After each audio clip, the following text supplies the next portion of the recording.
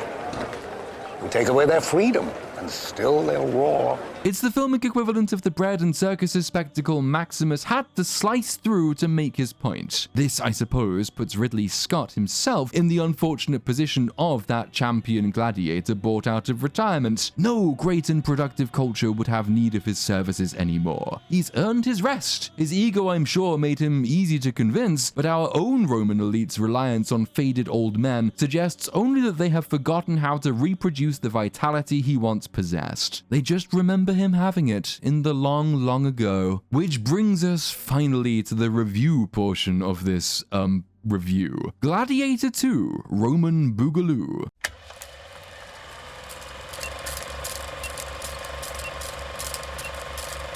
And now, a word from our sponsor. Now, if your newsfeed is too cluttered by the kind of emotional, uninformed, unlettered tripe that characterizes so much of modern news media, you are not being well served by the algorithmic gods. If you are a Roman being sucked into a classical echo chamber by reading your politically biased newspaper in a cafe 1,000 years before the invention of the printing press, you're probably in a Ridley Scott movie, and you gotta do better, Seneca. Oh god. This video's sponsor cannot help you with the latter, but those concerned about the former ailment would do well to check out Ground News. Ground News is a next-generation aggregation service that doesn't just bring you the story, it gives you the context. Unlike traditional algorithms that trap you in some hellish chamber of reverberation, Ground News helps you step back and get clarity. You can check them out for yourself at ground.news/Little Platoon. When major political news breaks, Ground News shows you who's covering it and how. What headlines are they using? Is the reporting language objective or is it emotionally charged? You can track the coverage bias, left, right, or center, either by individual outlet or across the entire media spectrum. It's always valuable to understand how different sides of the political divide interpret the same story. As that guy from that Chinese restaurant chain said, know your enemy. Worried about the corporate control of news? Well, Ground News reveals who owns which outlets. Are you concerned that you might be stuck in a personal feedback loop? Well, then the blind spot features for you. It highlights stories that are being ignored by one side of the political aisle or the other. As a recovering journalist, I'm a big believer in reading widely from a number of sources on any story. Media is a bit like a jigsaw. You need all the pieces if you're to form the full picture. One source just won't cut it, unless you trust headlines like the Colosseum hosted a bloody but mostly peaceful fight. For a limited time, best of the year Christmas deal, you can get 50% off the Vantage plan, giving you access to all the premium features I've mentioned and more by going to ground.news/Little Platoon. Existing members can also gift this deal to their family and friends to give them a better way to read the news. That's ground.news/LITTLEPLATOON, and you can sign up today. Please stand by for further details. We return you now to your regularly scheduled program. I'll say at the outset, we will not be faulting this film for every historical inaccuracy it presents us, because that would require a video longer than the reign of Augustus, and Ridley Scott would just tell us to fuck off. I mean, if we were doing that, we'd have to screw around with Gladiator 1's most famous line. Per Roman naming conventions, after all, Russell Crowe should have said, "My name is Decimus Meridius Maximus," not Maximus Decimus Meridius. Scott's approach to historical fiction is historical only where history aids his fiction. The original movie knew what to pick to produce a kind of accuracy in spirit, which is the point of stories like these. When Gracchus says that he as senator is the voice of the people drawn from the people, that is historically inaccurate. But it makes it currently relevant, not to inflate Scott's ego, but you can call this an Homeric approach to drama. Much that we think we know of the fall of Troy, including the general assumption that the Trojan Wars happened in the first place, is the product of Homer's fiction. That entertainment trumps accuracy in the public imagination is evidenced by the fact we remember poets over historians, to Plato's great chagrin. Nor do I intend to include here any lengthy recap of the first film's events because,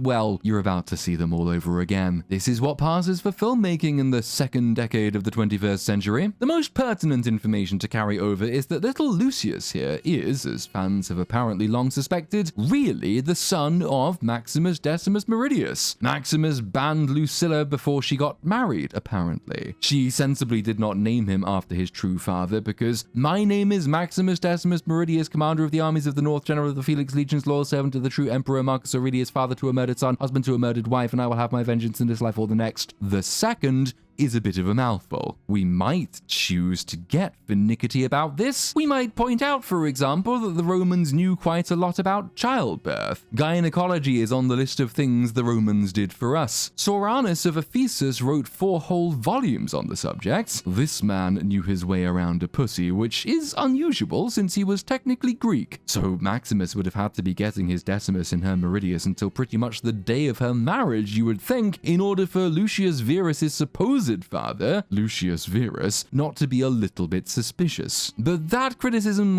would probably break the rule I've just established. We might more relevantly point out that the reason we pick up with Lucius somewhere in North Africa is that his mother whisked him away from Rome in secret for fear of people discovering his true identity, which you have to hope the film will account for in some way. After all, Maximus dies a hero with the love and loyalty not only of the people but of the Senate, and his rival utterly defeated. Not, in other words, the most disadvantageous circumstances for his biological son to be revealed in. In fact, you might even ask why she wouldn't have revealed him in that very moment. We shall learn, moreover, that Roman forces pursued the young child to North Africa under orders from someone issued at some time, and they stuck at this until they got bored, after which they entirely gave up the chase. This is what allows Lucius to return as an adult to Rome in this movie, just as Maximus went to Rome in the first movie, without people immediately recognizing him. More pressingly, however, all this backstory strains against the theme of the first movie. What makes Maximus a captivating, tragi-noble character is that he sticks around in this life to get his vengeance and to uphold his promise to Marcus Aurelius, despite A, believing his whole family to be dead, and crucially B, believing he will meet them again in the next life. It's like if John Wick believed his dog went to heaven, but delayed joining him there to achieve cosmic justice through vengeance first. But, you know, more profound, because a dog is just a dog.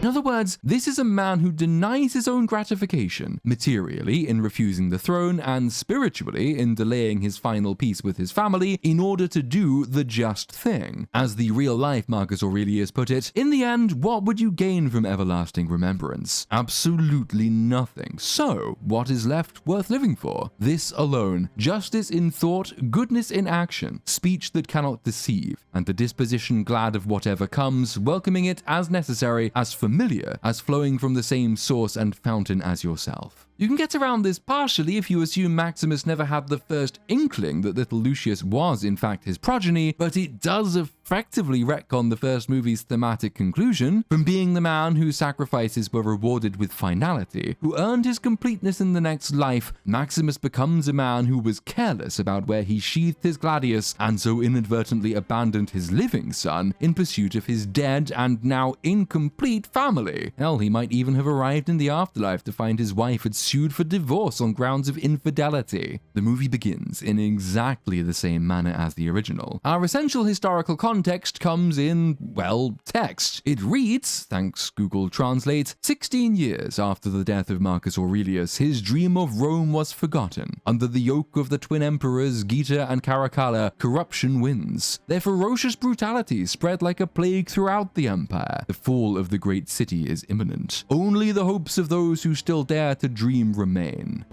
There was a dream that was Rome. It shall be realized.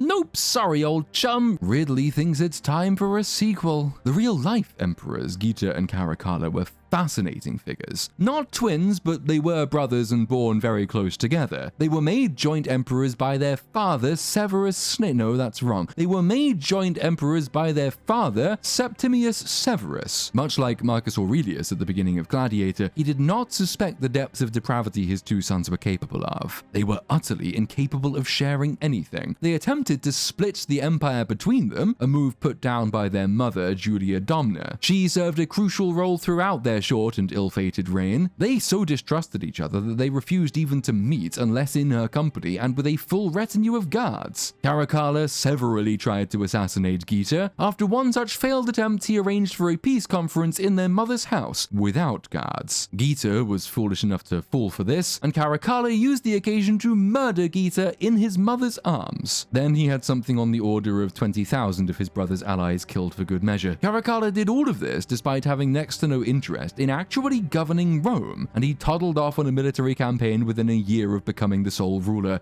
and within 5 years he was assassinated while taking a piss. we will meet his successor in this movie. All of which I mention because there are so very many fresh new stories, or at any rate seldom told stories, that you could set in this period of Roman history, so it takes some startling lack of imagination not to see its vast potential. It's frankly a bit absurd that we are reviewing a mere rehash when it's one of the most interesting times in Roman history we've just entered, but fuck it, never mind. It's just how Hollywood works. Just as Gladiator 1 opens with a shot of Maximus on his farm before cutting to a great battle, so Gladiator 2 opens with Lucius on his farm before cutting to a great battle. The differences of note being, here we are placed on the defender's side, and Lucius's wife is herself a soldier in North Africa, in Roman times, a lady soldier. Yay! Much believable. Taken together, this sets us up for, I will say it again, shallow imitation. Maximus is betrayed at the beginning of Gladiator, which is what sets up the theme of redemption in his arc. Maximus's vengeance is the search for Rome's redemption, a quest to turn it back to the path of greatness, a sacrifice made more noble by the fact his innocent wife and child were murdered. That Maximus was able to subordinate personal vengeance when it mattered is testament to his virtuous nature, whereas here, by contrast, the inciting event is comparatively mundane. Lucius is not betrayed, he is merely on the losing side of a battle, and his wife is not the innocent victim of a murderous regime. Nope, she's just another soldier, and soldiers die in war, it's a thing that happens.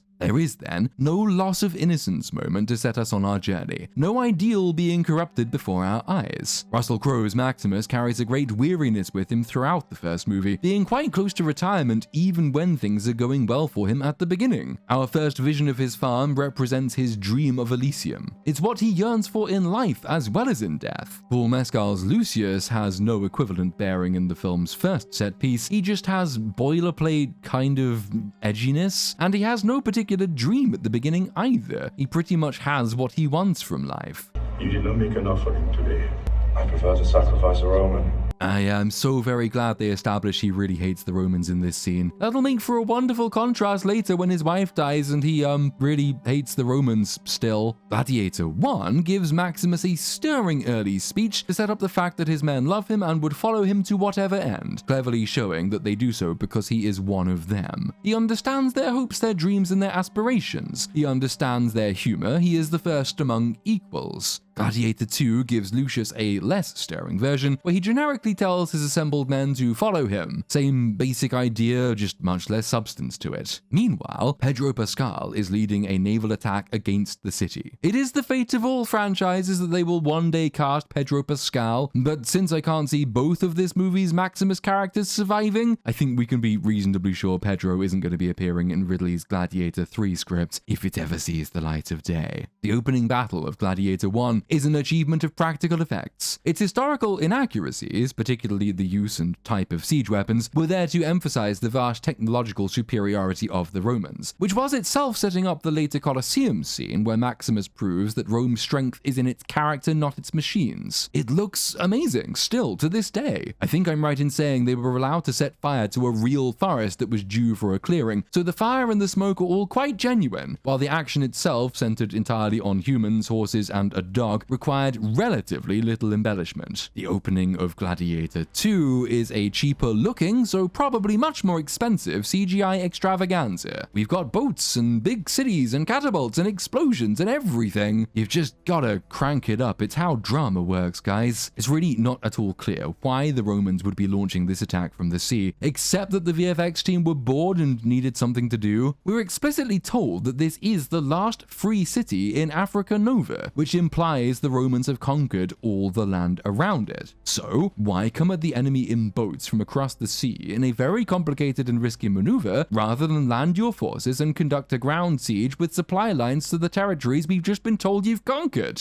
That would be much more sensible. Of vital importance to Maximus Pedronus Pascal's character later is that he's sick and tired of putting people to the sword. He is in command, so why would he not want to surround the city and attempt to force its surrender, minimizing the risk of death and destruction? That would be within his character. as well as being the strategically sensible thing to do. A siege was not an option in the first movie, which opened with the barbarian hordes rejecting the offered peace terms. That fight scene did not have to be contrived into existence, but this naval nonsense, yeah, that is absolutely fucking contrived. Even this movie's fight scenes suffer stupefaction. The blood and guts are all there, the quick cuts, a sense of brutality, but it's so very staged. Lucius Decimus Meridius's silly wife shoots a random Roman through the neck with an arrow, and Maximus Pedro Pascal thinks this is noteworthy enough to A, spot her specifically, B, know she is a her from great distance, improbable though that is, and C, think it's important enough to command his own archers to take her out, rather than any one of the many other archers and threats all around them. She gets shot and falls off the wall and dies, and the film wants us to be very clear that this is very serious, because this will establish Lucius Decimus Meridius's revenge motive. But the movie is breaking the grounded realism of its own fight scenes to establish this fact.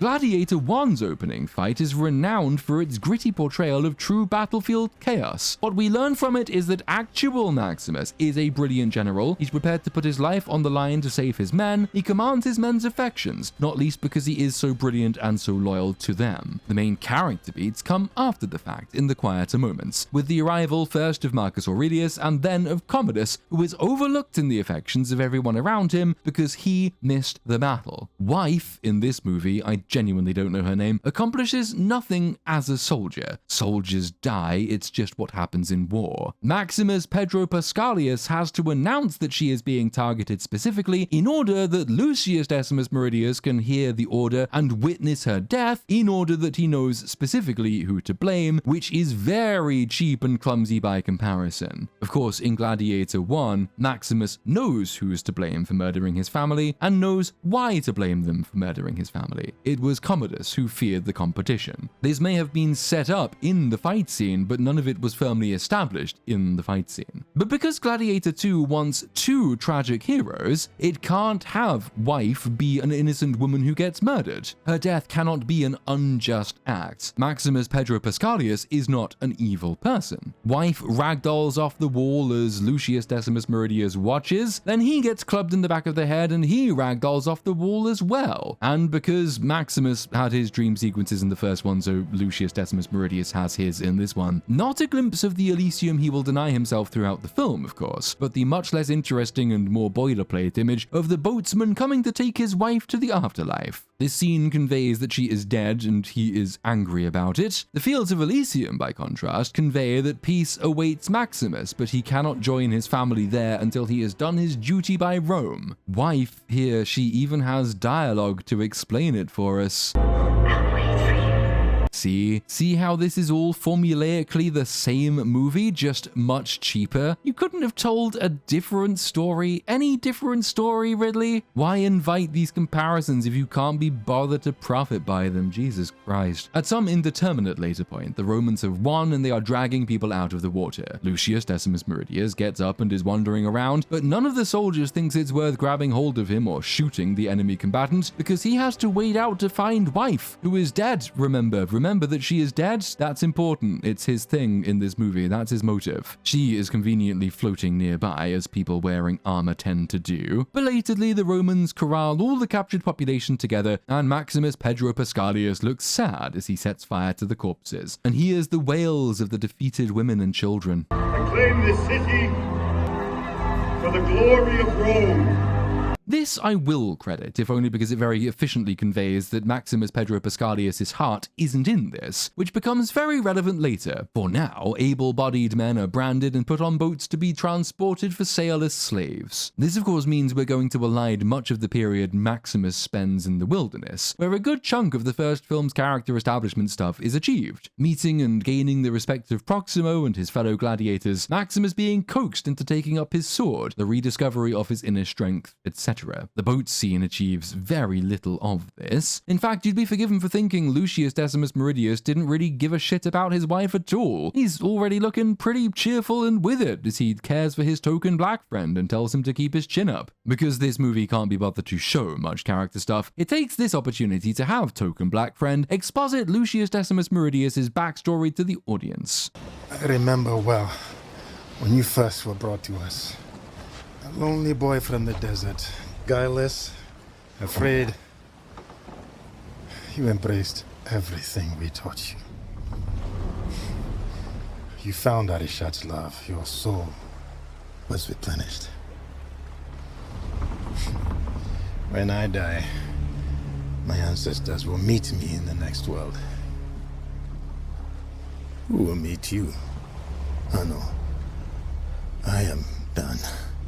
Do not let them change what you are. Gee, thanks for that. Would be really helpful if we knew what he was at this point, and on the whole, a character not changing doesn't make for a particularly rich story. By this point in the first film, we knew that Maximus was a brilliant general, loyal to his men over his commanders, loyal to his emperor and his ideal of Rome, keen to retire, lacking all political ambition, in love with his family, devastated by their loss, desolate, ready yet unable to die, still possessed with the inner strength that earned him the admiration and trust of his men and his emperor that made him so fit to rule in Aurelius's eyes. By contrast, at this point in Gladiator 2, we know that Lucius is a commander who is mildly peeved by the death of his wife, and that's kind of it. Exposition is followed by a flashback to little Lucius as a child who runs away when Roman soldiers arrive on horseback. This is to establish that the Romans are looking for him, and he is running away. And that's pretty much it. Back in the present, some of the fleet has teleported away from the rest of it, and Maximus Pedro Pascalius is being paraded through the streets, basking in the kind of adulation his progressive tweets surely deserve. He's brought before the twin emperors, Geta and Caracalla, who appear to have been styled on Season 8's Cersei Lannister. That they are together means, of course, that we are not doing the sort of acute paranoia that characterized their real-life relationship. Though you can be damn sure we'll be doing at least one assassination, because this is a Gladiator film, so an emperor must die. It happened in the first film, so it must happen here too. The Lannister emperors give Maximus Pedro Pascalius his laurels in front of some admiring senators, because a corrupt and slightly mad Emperor Commodus put on games to celebrate a great victory for a man who doesn't want them in the first movie, so here the corrupt and slightly more mad emperors, plural, put on games to celebrate a great victory for a man who doesn't want them. So in both instances, the idea is to show that one's attitude toward the games is indicative of either high or low moral character. The righteous man resents them, Marcus Aurelius and Maximus in the first movie, Pedro Pascal and Lucius in this one, while the decadent elite favors them, Commodus in the first movie, the Lannisters in this one. Maximus wanted as his reward to be allowed to go home and live a simple farmer's life. Which aspect of his character has been given to Maximus Pedro Pascalius in this movie? He refuses the honorific games and says that serving the people in the Senate is all he wants to do. He's sick and tired of war, which attitude the emperors in both movies cannot comprehend.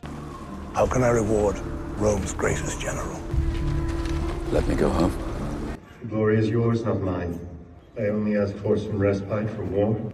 Spend time with my wife. But as you're by now bored of hearing me point out, this isn't mere repetition, this is also degradation. Commodus in the first Gladiator is himself a tragic character, not a purely evil and malicious one. The film takes care to establish this early on, right before he murders his father. He is desperate for love and affection, to be recognized for his virtues as he sees them, to be held in the esteem his father reserves for Maximus. The movie isn't especially subtle about this, it is the sole point of two successive scenes. You have the setup beat where Marcus Aurelius tells Maximus that he is the son he wishes he'd had, and you have the payoff beat where Commodus lays it all out before his father, who is stunned to tears. This doesn't justify, but it does humanize the villain of the piece, not least by leveling an implicit criticism at Marcus Aurelius. For all the wisdom hard won in the expansion of his empire, he has neglected those things closest to home. Rome has fallen to corruption, and so too has his son. And in each case, he has awoken to the fact too late to mend it. So short-sighted is he with regards to his son that he cannot imagine him capable of patricide, which of course he duly commits. Gladiator 2's Lannister emperors are by no means so artfully drawn. They're really just maniacal assholes from the beginning. When Maximus Pedro Pascalius tells him he wants to serve the people of Rome in the Senate in peacetime, they tell him he must go and conquer Persia and India. When he suggests that Rome is already struggling to feed its many subjects, they say the subjects can eat war. Yes, that is a direct quote.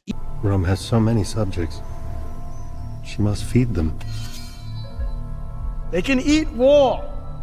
Eat war. An absurd line that pretty much tells the audience not to expect proper characterization from this movie. It's dumb, it's silly, and its sole point is to convey that they are just evil in their own story and they don't care. Commodus was evil, but he was not evil in his own story. He was hard done by. Commodus wanted to be loved. He thought he deserved affection. Commodus was a character. Neither of these twins is. Meanwhile, we hop over to Antium in order that the film can pretty much lift the shot straight from the first movie as Lucius Decimus Meridius and his fellow captive gladiators arrive in some Middle Eastern backwater where they will be selected by the master of gladiators, Macrinus. Macrinus will spend the vast majority of this film just being Proximo from the first movie. Those viewers with any knowledge of Roman history will be able to preempt the coming twist, of course. The real Macrinus conspired to murder Caracalla after Caracalla murdered Geta. Macrinus himself became emperor for a time, though he ruled for just a year and never had a chance to visit Rome even once during his tenure. He was in fact supplanted by the same Elagabalus I mentioned back in the introduction. I can't wait for him to be introduced in Gladiator 3, Gladiator with a Vengeance. The real Macrinus was not a master of gladiators, of course. He was a Praetorian prefect. Think essentially a commander of the Praetorian Guard who took on certain administrative responsibilities. A part military, part legislative role. He's only a master of gladiators in this movie because, you know, Proximo was a master of gladiators in the first movie and Ridley Scott is something of a hack at this point. Before this point in the first movie, actual Maximus essentially has to be cajoled into fighting, and his journey from refusing arms to taking them up is there in part to demonstrate that his old qualities remain in him. He is one of the men and he is a leader of men. He will not abandon them. We haven't had that beat in this movie. Instead, we're skipping straight to Lucius Decimus Meridius being the same leader of men he was before he fell off the wall and lost that wife of his that he's since all but forgotten about. But what we can do in the year of our Lord 2024 is crank up the stakes with special effects. Aren't you bored of merely fighting men? Well, says Ridley Scott, I've got a better idea. How about men versus baboons? No, I'm not shitting you. We're doing baboons in the provincial backwater arena. Baboons are our level 1 dungeon boss. This is the sort of thing you do when the point of your scene is to tell us nothing about the people involved in it, having opted instead to mimic the very spectacle the story is set in.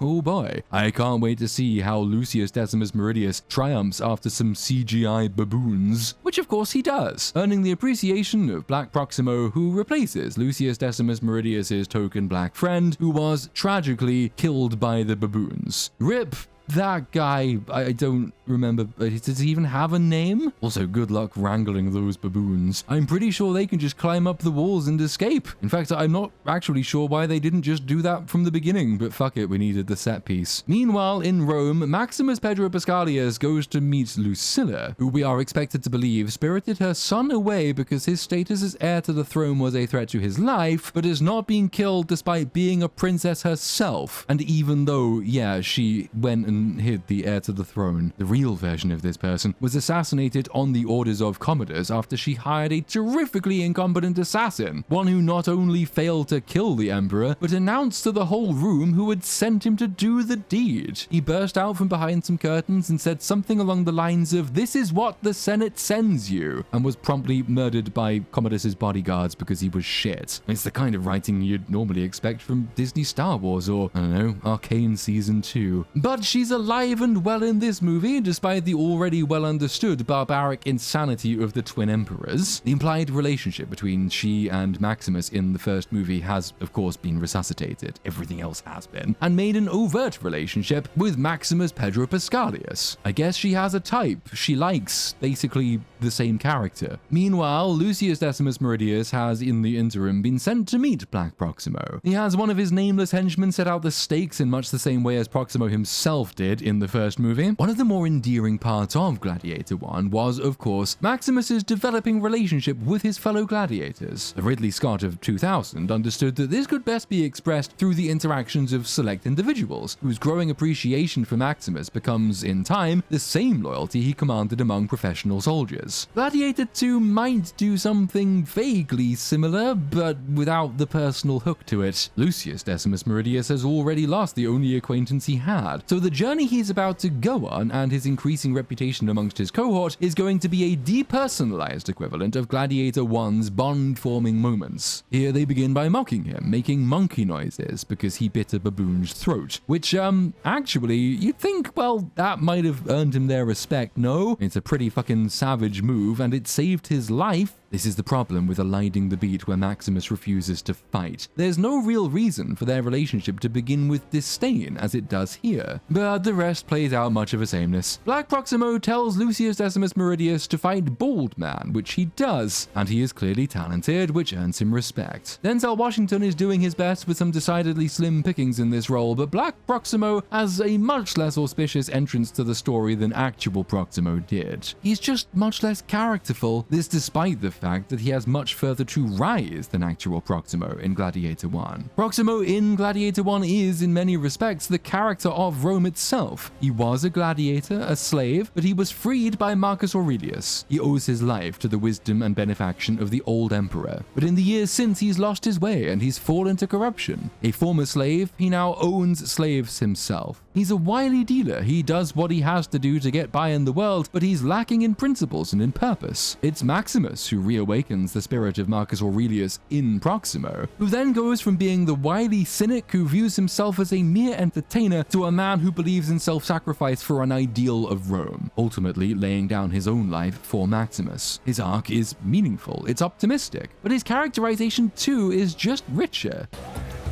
You sold me queer giraffes. See, yeah, like, you're not going to get anything like that from Black Proximo. For all the fun Washington appears to be having in the role, I believe he's since said in an interview that a scene where he kisses another man was cut from the movie, which, feels about right, to be honest. Even tokenistic difference is too ambitious for this sequel. Black Proximo also stands, by necessity, more directly in line with the movie's A-plot. Actual Proximo had important things to teach Maximus, but the real point of his character is to see the reawakening of his old ideals. It's what Maximus has to teach him. Black Proximo, by contrast, has places to be and plans to enact, and despite having met for the first time just a few minutes ago, he deems Lucius Decimus Meridius pivotal in their accomplishment. Whose head could I give you that would satisfy this fury? The entire Roman armies. Too much. The general will do. General Acacius, use your rage in my service, then you will have his head. Ready for your sword. Serve me, and I will serve you. Deny me, and you will die.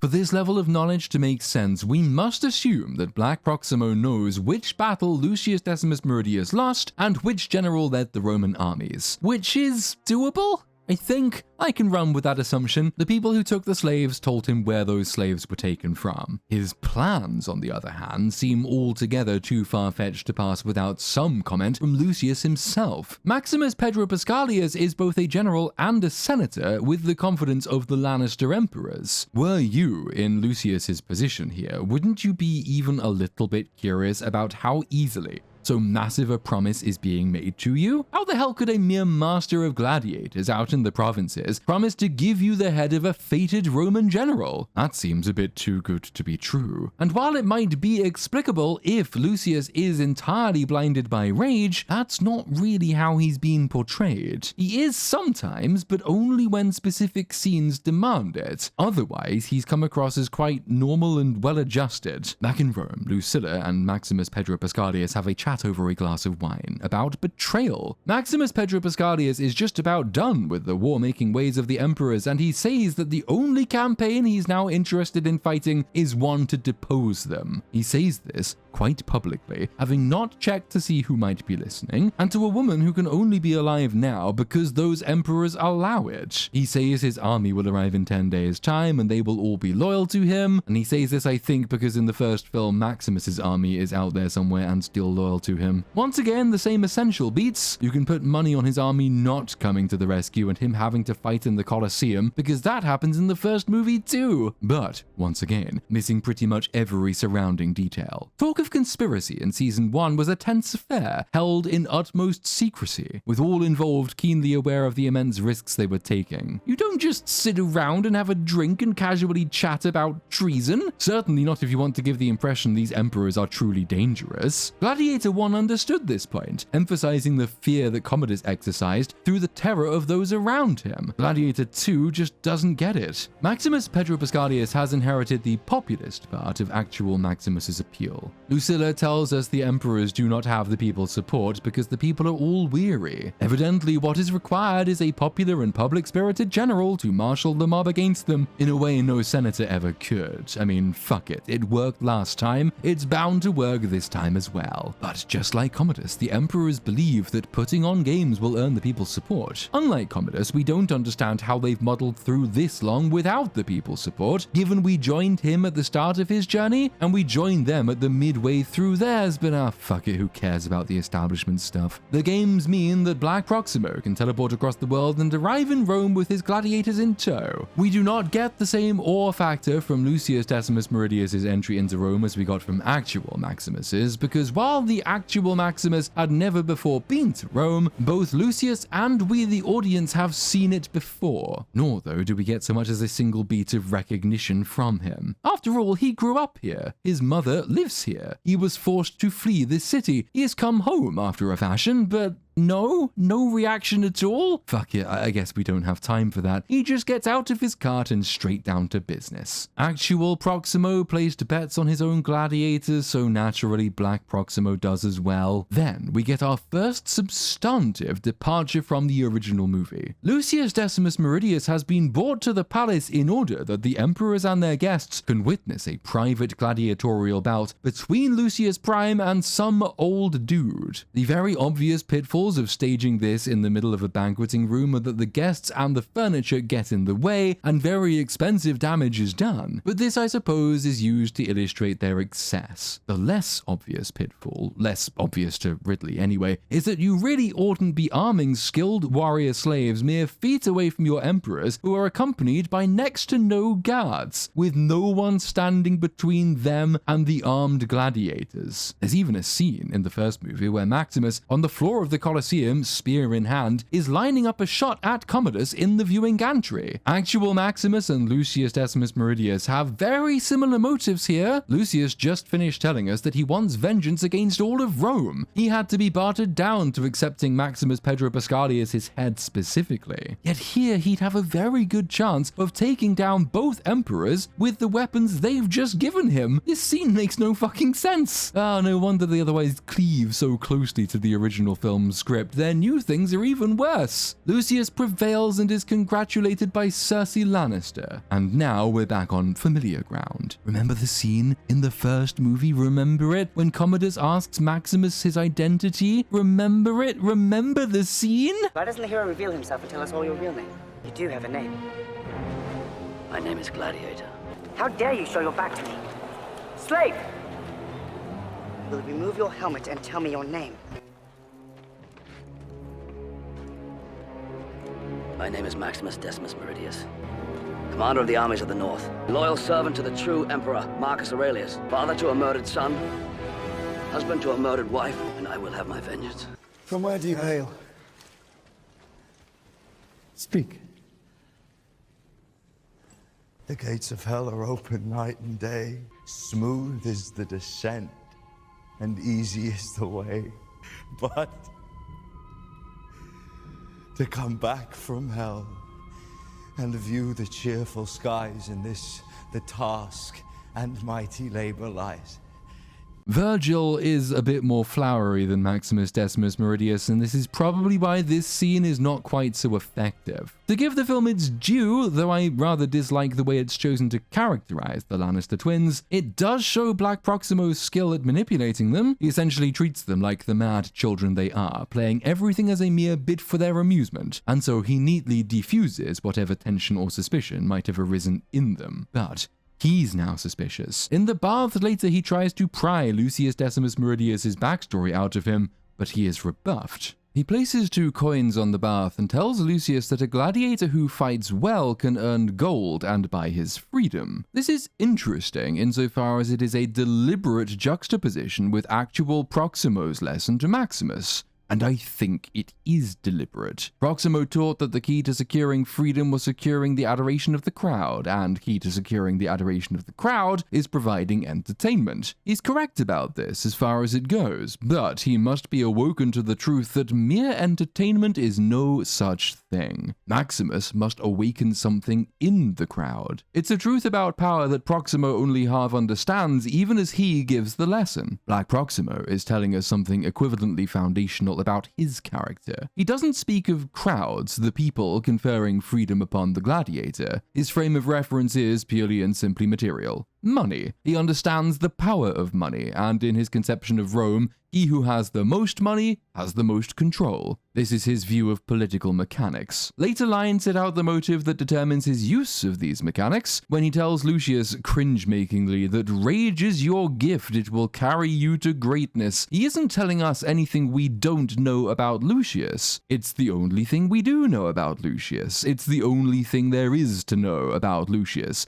He's angry. Rather, the line is hinting at something we don't yet know about Black Proximo. He's angry. He is very angry indeed. Taken together and relevantly for later, it's all a repudiation of the idea that Rome itself is an ideal worth protecting. It is, in Black Proximo's mind, a lie worth exploiting for personal reward. This is tied to the very next scene, when, just like the last movie, Lucilla has a secret nighttime meeting with a bunch of senators. Gracchus is here, just like the last movie, but Gracchus was kind of important in the last movie, whereas his arc in this one is that he is in this one, and that's kind of it for him. Maximus Pedro Pascalius is also at the meeting, and he lays out his plan to take back the city with his loyal legion on the last day of the games. It's currently encamped at the port of Ostia. Upon its arrival, the plan is to arrest the emperors at the Colosseum, and so restore the Republic, much as the plan was in the last movie. You might ask why they should plan to do this on the last day of the games rather than at any other time, and the answer is,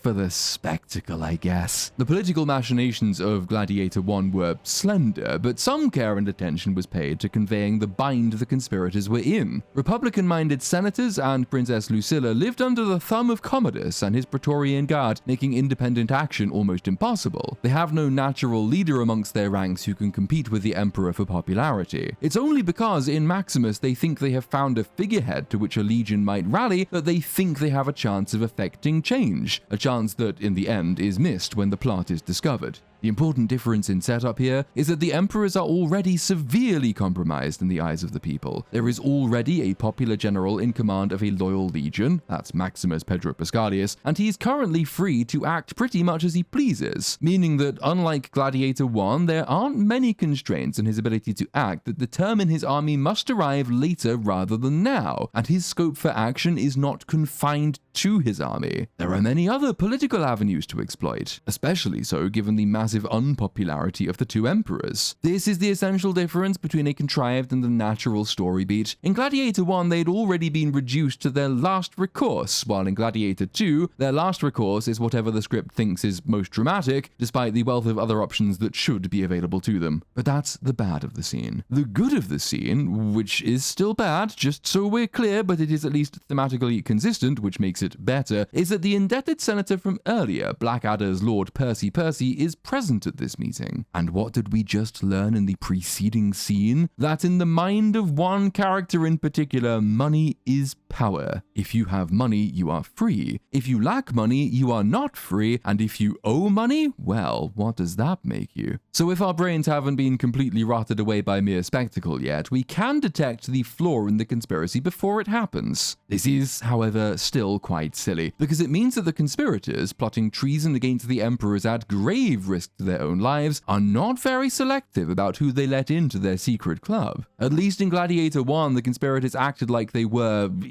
conspirators. Applying our critical gaze equally to both films, you can still fault the means by which the information leaked to Commodus, a combination of a couple of spies and then little Lucius referring to Maximus as savior of Rome, which prompts Commodus to threaten Lucius's life to get the truth out of Lucilla. There's quite a lot of convenience in play there, but one basic rule of writing is that heroes suffering setbacks from bad luck is better than them getting out of a scrape with good luck, and bad luck is preferable to stupidity as a plot device. None of these conspirators noticed that Lord Percy is massively indebted, living beyond his means, vulnerable to corruption. No, I guess they didn't, even though he was hosting a private party for the emperors just a couple of days ago and betting very publicly. He'd not have caught Gracchus engaged in that sort of nonsense. So naturally, the conspirators are set up for a fall. But to give the film as much credit as possible, at least Black Proximo has some hand in the betrayal. The stupidity may be unmotivated, but exploiting that stupidity does require some will, agency, and cleverness. The next day finds Lucius and co being transported past hungry beggars. Even the food dynamic has an analog in the first movie, where Commodus intended to pay for the games with grain, meaning his subjects would go hungry. This is the first time we get to hear Lucius talking about Rome, and he is not complimentary. He calls it diseased. He really hates Rome, you see, Rome and the Romans, which, as previously mentioned, is not the result of the Romans killing his wife. That profound event effectuated precisely no change in his broader outlook. It is rather his default setting. He hated them before it, now he hates them after it. He still hates them now they've enslaved him, and at some point before the end of the movie, though I am absolutely at a loss as to when and where and how exactly this happens, he's going to change his mind. If there's a kind of spiritual bleakness to this movie, it's hard to tell how much of it's deliberate and how much of it is a function of its soulless repetition. Maximus has a dream he clings on to, something to fight for, while Lucius does not. He will, as mentioned, get one roughly 10 minutes out from the end of the movie, when he will decide that actually he loves his mother and Maximus Pedro Pascalius was probably a decent guy if you overlook the whole wife-killing business. So yeah, actually, there is a dream of Rome, maybe, although it's also dead and we have to rebuild it. But if you have to rebuild it, then it's not dead. We'll fucking get there, alright? We'll get there when we get there. But until that point, he's just angry and bitter. And if the movie threatened depth at any point, you could ask whether this is Ridley Scott conveying something about his own outlook on the world. It's not uncommon for writers or directors to revisit their works with darker sensibilities later. George Lucas did it with the Star Wars prequels, Isaac Asimov did it with Foundation, and so on. But you don't really get that sense from Gladiator 2, or rather you do and you don't. To be clear, I think it is present. I just don't think the film thinks much about it. So it's not easy to detect whether Scott really means to hammer home on a version of Rome that is less redeemable than he found it in 2000. Does he have a grudge against real-life society that's fallen beneath his old estimations? Or is the film just bleak because they couldn't be bothered giving anyone in it a character arc? I think the answer is a bit of both, but we will address that more fully in due course. As for why Lucius hates Rome so viscerally, well, he'll as good as tell us later that he feels like his mother abandoned him, which is a start, but he was old enough to understand the reasoning at the time. He wasn't a small baby, he was 8 years old, and he was supposed to be quite an intelligent 8-year-old. And the film doesn't really give us the sense that his opinions of Rome have been hardened by long experience since. In fact, given he found happiness after leaving Rome, it's not all that clear what precisely he resents about it until his wife dies. But again, he resented it before that. Don't get me wrong, it is reasonable to infer that he had several bad experiences of Roman brutality from his new vantage point across the sea. It's just that showing and exploring this could have added significantly to his undercooked character, and we spend no time showing and little time exploring this area. It makes him seem like a sullen but boring arsehole, the worst kind of arsehole after an unclean one. Via another scene in which Black Proximo further corrupts Lord Percy by offering him a chance to get his money back in a double or nothing bet, which of course Lord Percy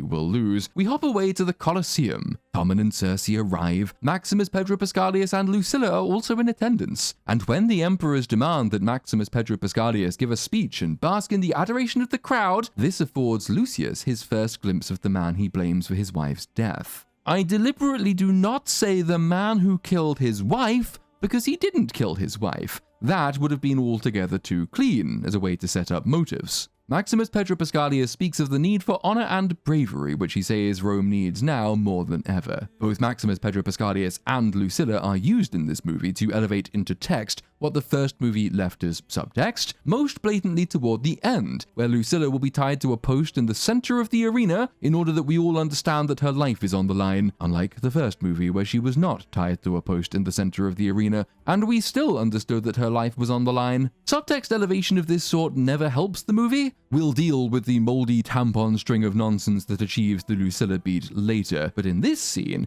we see the command Maximus Pedro Pascalius has over the crowd, something which is relevant later, but something he will never once use to his advantage. And that's not because the movie wants to move away from the idea that inspiring the crowd can achieve change, because something like it does occur later. It's just that the man who was best placed to do it, and indeed the man who could have done it already had he been so minded, well, he just can't really be bothered. This might have been mitigated had the film stressed, for example, the enlarged role and the increased reach of the Praetorian Guard at this time, had it done something to show that Rome is effectively a dictatorship, with the people suppressed by a vast and oppressive military apparatus. But we get just one mention of the Praetorians, as best I can recall, and that toward the very end of the movie, after the crowd have rallied against the emperors. They don't put the crowd down, they have nothing to do with the crowd at all. It's as if Ridley got 20 minutes out from the end of his movie and suddenly remembered that emperors had guards and armies and they should maybe account for those at some point. Far better for this film's purposes to portray Maximus Pedro Pascalius as unpopular, something that they could have achieved by tying him in the public's imagination to the Emperor's more oppressive and militaristic tendencies. Oh, we're so sorry you can't eat today, that Maximus Pedro Pascalius. He's off fighting another war and he's taken all your food. Maximus Pedro Pascalius could recognize and lament this fact, being a good man wrongly accused, but being capable of changing his public perception because he is not a skilled speaker or politician. He could eventually lay down his life in the arena to boost Lucius in the public's imagination, essentially giving up his life for his dream of Rome, but that, which still would have been quite painfully on the nose, is still too subtle for 2024's Ridley Scott. Much as in the first movie, Maximus had to fight the arena's undefeated champion, so Lucius's first foe on the big stage is the arena's undefeated champion. But this is Gladiator 2, and we've got to ramp it up, so the Mike Tyson to his Logan Paul, is it Logan Paul? Jake Paul? Which one of it? I don't care. He's riding a fucking rhino, that's the point. A big old CG rhino. Now, I'm not saying nobody has ever ridden a rhino into battle before. I'm pretty sure the Wakandans do it, and as everybody on a certain corner of Twitter knows, Wakanda is a real place. But what I am saying is that nowhere in all of recorded history outside of Wakanda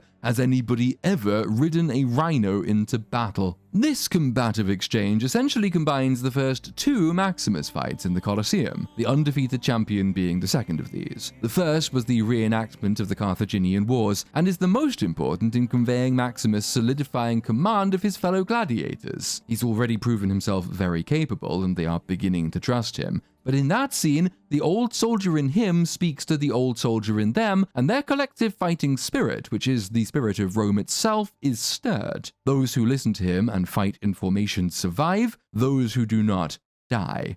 And that kind of happens here as well. Lucius takes command of the gladiators, the ones who listen to him survive, the ones who ignore him die. But Gladiator 2 doesn't really know where to go with this or what the point of it is. Maximus's two fights are used to illustrate different and equally important things about collective character in the first instance and individual worth in the second. It's very hard to combine these two beats, as Gladiator 2 attempts to do, without effectively losing the point of one or the other of them, which is exactly what happens here. You get a perfunctory collective action beat, and this doesn't really go anywhere, and then, with some nonsensical staging, most of the combatants just disappear from proceedings. We zero in on a one-on-one battle between Lucius and the Wakandan, where Lucius blinds the rhino with grit from the floor after dirtying his hands with it, just as Maximus used to do in the first movie. The maneuver is itself quite cheap, but the callback does make some sense on a character level, because Lucius was inspired by Maximus. He saw him dirty his hands in this way,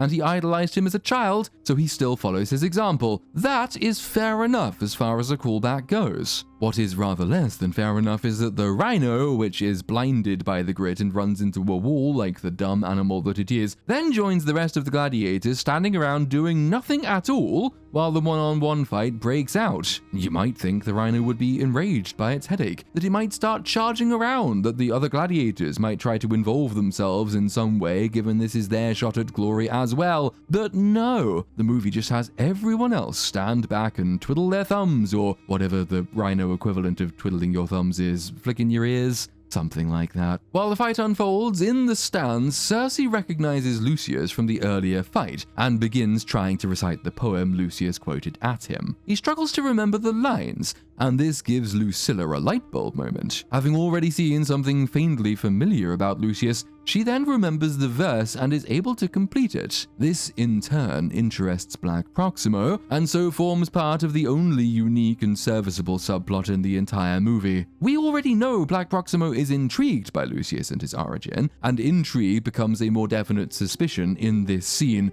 enough for him to go on a short-lived but at least present detective quest, which in turn plays into his broader characterization as the canny and ruthless grasper after power and influence. More on this presently. As for the fight, the Wakandan gains the upper hand and has Lucius at his mercy. This will not count against the esteem amongst his gladiator friends, whoever they are. We arrive at the inevitable thumbs up or down scene, and Cersei offers mercy, but Lucius refuses to accept mercy from a Roman, so the fight restarts, and this time Lucius wins, decapitating the Wakandan. This doesn't seem to me to be entirely fair, but it will reverberate through the plot, as it means that Lord Percy's gladiator has snatched defeat from the jaws of victory. He is now even more indebted to Black Proximo, which will, in due time, ensure that the conspiracy against the emperors is revealed, and to Black Proximo's benefit. This makes it arguably the most pivotal scene in the movie, and as a general rule, hinge points like these are a good device. Especially in complex and interwoven narratives, which this isn't, but hey-ho, you can very effectively reveal the through line between them with a single momentous event or decision like this. It's like the real Cersei Lannister tearing up King Robert's letter in Game of Thrones, or the murder of Paul Atreides' son in Dune, which inexplicably didn't make it into the movie. Everything that happened leads to this moment, and everything that happens next stems from it. A cruel twist of fate can determine your entire story. After his victory, Lucius is feted by the other gladiators. He tells them the road to freedom does not run through the arena, which is as close as we're going to get to Maximus's self-doubt. It's designed to illustrate the difference in outlook between father and son. Maximus never denies Proximo's premise, but he does doubt his ability to perform, to earn the affection of the crowd. This is, by one remove, his doubts about his ability to marshal the dream that is Rome. Lucius, by contrast, well, he does deny that premise, revealing himself to be little more than nihilistic and angry, which, it's a choice, but it really doesn't help draw his character, or further his relationship with those around him, or his relationship with the movie's theme, whatever it is. Maximus's feats in combat earn a degree of respect from his fellow gladiators, but it's Maximus the man who truly moves them, a point Gladiator 2 has studiously missed. Lucius achieves the same result while setting nothing more than a physical example to his gladiator friends, whoever they are. He does not stir them with appeals to their moral fiber, their virtue, and their honor. He just proves he can kill people well, and he tells them to survive. Over with Lucilla, and she is now reasonably sure Lucius is her son, on the strength of a half-recited verse and women's intuition, I guess? Maybe she felt it in her waters. This occasions an unwise detour back in time to the closing moments of Gladiator 1, where Maximus, now foolishly, says Lucius is safe, and Lucilla gives him permission to die. Lucius, as we now know, was very much not safe because, hey-ho, sequels! Silly Maximus. So the first film's peaceful ending is amended, or rather I should say it is extended. You thought the moment where Romans of all stripes and castes unite to carry Maximus's body out of the arena symbolized his moral triumph? Senators, gladiators, aristocrats, and praetorians alike awakened to the dream that is Rome? That, after all, was the point of that movie. An earlier draft had Maximus survive, but Scott and Crow, and now I think it was probably more Crow, concluded that he had to die to crystallize the essential notion. That, in repudiation not just of Commodus, but of empire itself, Rome is bigger than one man. Crowe is on record expressing his misgivings about Gladiator 2, particularly about what he perceived as a misunderstanding of particular characters' moral lessons, and I am quite sure this is the scene he had in mind. So, we go from flashback to unwise extension. Lucilla takes Lucius straight out of the arena, even as Maximus is being carried away in triumphant lament, and tells him that evil men want to kill him, so he has to leave. She somehow arranged for him to be taken away before knowing that this would be necessary? Or, I guess she might have assumed it would be necessary whatever the outcome of the fight, which adds a pleasant note of abject failure to Maximus's victory and his noble death. Nothing like finding out you sacrificed yourself for nothing. That, we are led to believe, is the last time Lucius saw his mother. He, as heir to the throne, was in such danger that he had to be deported, while she was free to carry on living the life of a princess, even though she was in as much danger as Lucius was before Maximus offed Commodus. But the most pressing question is, what then did Maximus achieve? And the only way this film can excuse its own existence is if the answer is, fuck it, nothing. After the battle, we then get introduced to another chap who is essentially a reskinned version of a character from Gladiator 1, this guy. I don't know his name in this movie, it doesn't really matter, we will just call him the Swarthy Healer. Swarthy Healer is a former gladiator who earned his freedom and now devotes his life to healing gladiators. This as good as gives him the keys to the kingdom. He's allowed seemingly unlimited access to everywhere in Rome that the plot needs him to be, which makes no fucking sense at all, frankly, but it does become highly relevant later. Some part of his role is as the moral interlocutor akin to Proximo in Gladiator 1, but less artfully drawn. He allows for a few inner-life exposition scenes where the film belatedly tries, and mostly fails, to give Lucius a character, but the rest of his function he takes from Cicero, Maximus's loyal friend, the vehicle for the ill-fated plot to return him to his army outside Rome. I say this because Swarthy Healer becomes a loyal friend, and the vehicle for the plot to return Lucius to an army outside Rome. Have I mentioned these two movies are basically the same? While healing a potentially festering wound Lucius has on his arm, which is much like the potentially festering wound Maximus has on his arm in the first movie, Healer tells him that what we do in life echoes in eternity, which is a line you might remember because it was in the first movie. Lucius himself says he recognizes the words, which is odd, given Maximus spoke that line only once, and to his own soldiers in a faraway war. I think this means that Swarthy Healer knew Maximus and simply hasn't aged in the interim, unlike Russell Crowe, who now resembles King Robert Baratheon. Apparently, Ridley Scott had an early draft of a Gladiator 2 movie that literally brought Maximus back from the dead, though I can't help but think that quite a lot of this movie, particularly the character of Maximus Pedro Pascalius and his later reconciliation with Lucius, would make more sense if you assumed that Maximus Pedro Pascalius was originally supposed to be Russell Crowe, Maximus Decimus Meridius, brought back to life or present in the movie in some way. But that's all by the by. I'm sure there were plenty of ideas for a movie that wasn't the first movie, it's just none of them made it into the second movie. Black Proximo then goes to meet Lucilla, where he explains he served with Marcus Aurelius during his Africa campaign, and this is an important scene in furthering the story, the heft of which really does belong to Black Proximo, not the two Maximus clones. I had the privilege of reading his meditations. The best revenge is to be unlike him who performed the injury. I hear you've been arming half the legions in the entire empire, and here, now, in Rome, you're gaining influence by sponsoring gladiators.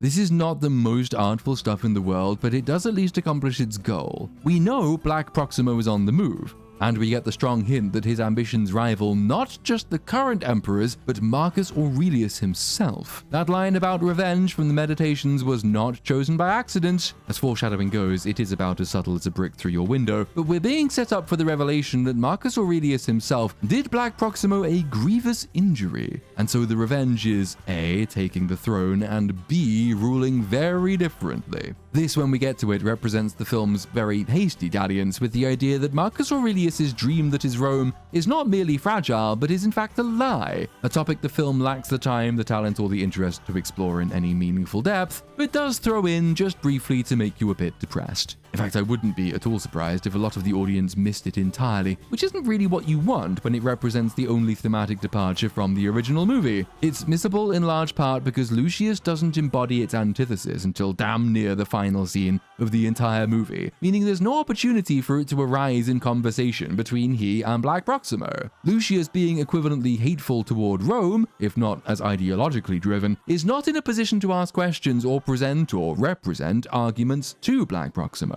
This was the profound mistake in having him angry at the Roman concept even before his wife was murdered. A Lucius angry at Maximus Pedro Pascalius specifically, but otherwise nostalgic for Rome, expressed particularly through fond memories of his mother, would have been in a position to challenge and be challenged by Black Proximo's attack on the ideal of Rome, which would allow both positions to be fleshed out. Absent that, one guy says, "Hey, Rome is shit," and the other says, "Yeah, it really does suck." And there you were expecting conflict in a movie called Gladiator. But given we're flirting with subtlety here, we jump away to a later scene for some as-you-know exposition, where Black Proximo plies a fat oath with wine in order to glean the knowledge that, as everyone knows, Lucilla had a son who disappeared when Commodus was killed, which, given it is common knowledge, makes this scene already redundant. It's common knowledge when Commodus was killed, the boy disappeared. Well, who would care? Lucilla would care. More wine! More wine! And his father? Ostensibly, Lucius Verus. You see, it was an arranged marriage. She was 14. Females were not his taste. No, mine some days. Not yours. No. By rumour, you see, she took lovers. And by rumour, the real father was Commodus. It's trying to show us Black Proximo learning what he's more than capable of deducing without the scene, and what I assumed he'd worked out even before the scene. Lucius is Lucilla's son. The timeline matches up. There is a misdirect of sorts thrown in as the fat drunk says rumor had it that Lucilla had a son by Commodus, her brother, in an act of steamy incest. But A, this isn't especially relevant to Black Proximo. B, if this is a common rumor, it's going to come back to bite Lucius later if the film remembers it, which it won't. And C, the movie has basically told us he is Maximus several times over, making this a very unmysterious mystery to us as well as to Black Proximo, which is unfortunate given it is for us the scene exists. Black Proximo could figure it out without the scene as mentioned, but the movie believes that we are illiterate barbarians who need everything, I was going to say spelled out for us, but actually wouldn't do much good because we're illiterate. At night, Lucilla goes to visit Gracchus again, and together they go to see Lucius, making this very much like the scene in the first movie where Lucilla and Gracchus go to visit Maximus. Except that Gracchus says and does nothing of note in this scene. He's got absolutely no reason to be here. In fact, I don't think he has more than a couple of lines in the entire movie. Neither of them of consequence. I don't really know why I don't know why he's in the movie at all, frankly, but it's especially not clear why he's involved in proceedings here. At this juncture, Lucilla suspects Lucius might be her son. She's come to confirm the fact. Gracchus's relationship with Lucilla is, as in the first movie, that of co-conspirator, but as things stand, Lucius has no part in this conspiracy at all. Gracchus in Gladiator 1 had to meet with Maximus because it was Maximus's legion that represented their best chance of success, and Maximus himself had to be convinced that Gracchus was the kind of man worthy to take up the Republic. But in Gladiator 2, Lucius has no legion. It's Maximus Pedro Pascalius' legion that represents their best chance of success, so at considerable risk to himself, Gracchus has come with Lucilla to the Colosseum, which she could just as well have visited without him, so she can confirm that Lucius is her son, which has nothing to do with anything Gracchus is remotely interested or involved in. And I mean, that would be fair enough if Lucilla already knew Lucius was her son, and if the co-conspirators, including Maximus Pedro Pascalius, had agreed to use him as their figurehead, with Maximus Pedro Pascalius handling the military side of the operation, but none of that's happened. Gracchus has just come along because they hired Derek Jacobi and then they realized that they'd forgotten to actually add him in the script at any point. So Lucilla confirms that Lucius is truly her son, but he rejects her. He accuses her of enjoying the pleasures of the Colosseum and of Roman luxury, even as her husband goes around murdering innocent wives, who innocently shot one of his men through the neck. She was fucking innocent, goddammit! She didn't deserve to die. Lucilla tells him his father was Maximus and that he will need his father's strength, even if he spurns his mother's love. But he tells her to fuck off because she abandoned him. And by abandoned him, I mean she sent him away to save his life, which he should really know. Though I guess you can forgive his suspicions given she seems to have suffered no ill effects from staying behind. Her actions are basically indistinguishable from a 30-second trimester abortion. No wonder she's a Democrat. Upset, she goes home and tells Pedro that her son is alive. He says, well, he's not going to be for long because, you know, the games are tomorrow. So she asks Maximus Pedro Pascalius to help Lucius, omitting the rather crucial information that Lucius believes Maximus Pedro Pascalius murdered his wife. He might not accept the help. It's also a fairly significant expenditure of his political capital at a time when he is required for the armed Republican Revolution. And because this movie has quite firmly established that gladiators are products, and products are moneyed things to be bought and sold, you are left wondering why she, being a princess married to a famous general, doesn't just try to buy Lucius from Black Proximo. This is the sort of thing you could raise and dispense with quickly. She could suggest it, but Maximus Pedro Pascalius could respond that it would attract far too much attention to them at this delicate time. But we don't apparently think it's worth addressing it at all. We don't get so much as a word about the how of helping Lucius either. Lucilla just begs Maximus Pedro Pascalius to help him. Ways and means are left entirely to the imagination, and she omits Lucius's grievance pretty much entirely as well. Otherwise, Maximus Pedro Pascalius might have been prompted to go visit Lucius in the cells himself to settle things, and we are not at all ready for that confrontation yet. Elsewhere, the gladiators are preparing for the next CGI set piece with the aid of an ancient Roman rowing machine. I wonder which trailer shot this will be in aid of. Lucius is made to row himself to exhaustion, then swarthy healer approaches for another chat and to heal his blisters with vinegar. He tells Lucius about the British woman he took as his wife, and as someone who lives in Britain and has seen the state of British women, fuck me man, you chose poorly. The purpose of this conversation is chiefly thematic, which is why Lucius once again forgets that his own wife was recently killed, so he offers no characterful response to this talk of wives and children. Instead, he has to talk about how fragile his grandfather's dream of Rome was. I grew up hearing stories at my grandfather's knee. He used to talk of the dream that was Rome. It was so fragile, you could only whisper it, or it would vanish. So, what was this dream? A Rome where all could live under fair law and be protected. Rome with the Senate. A Rome of hope.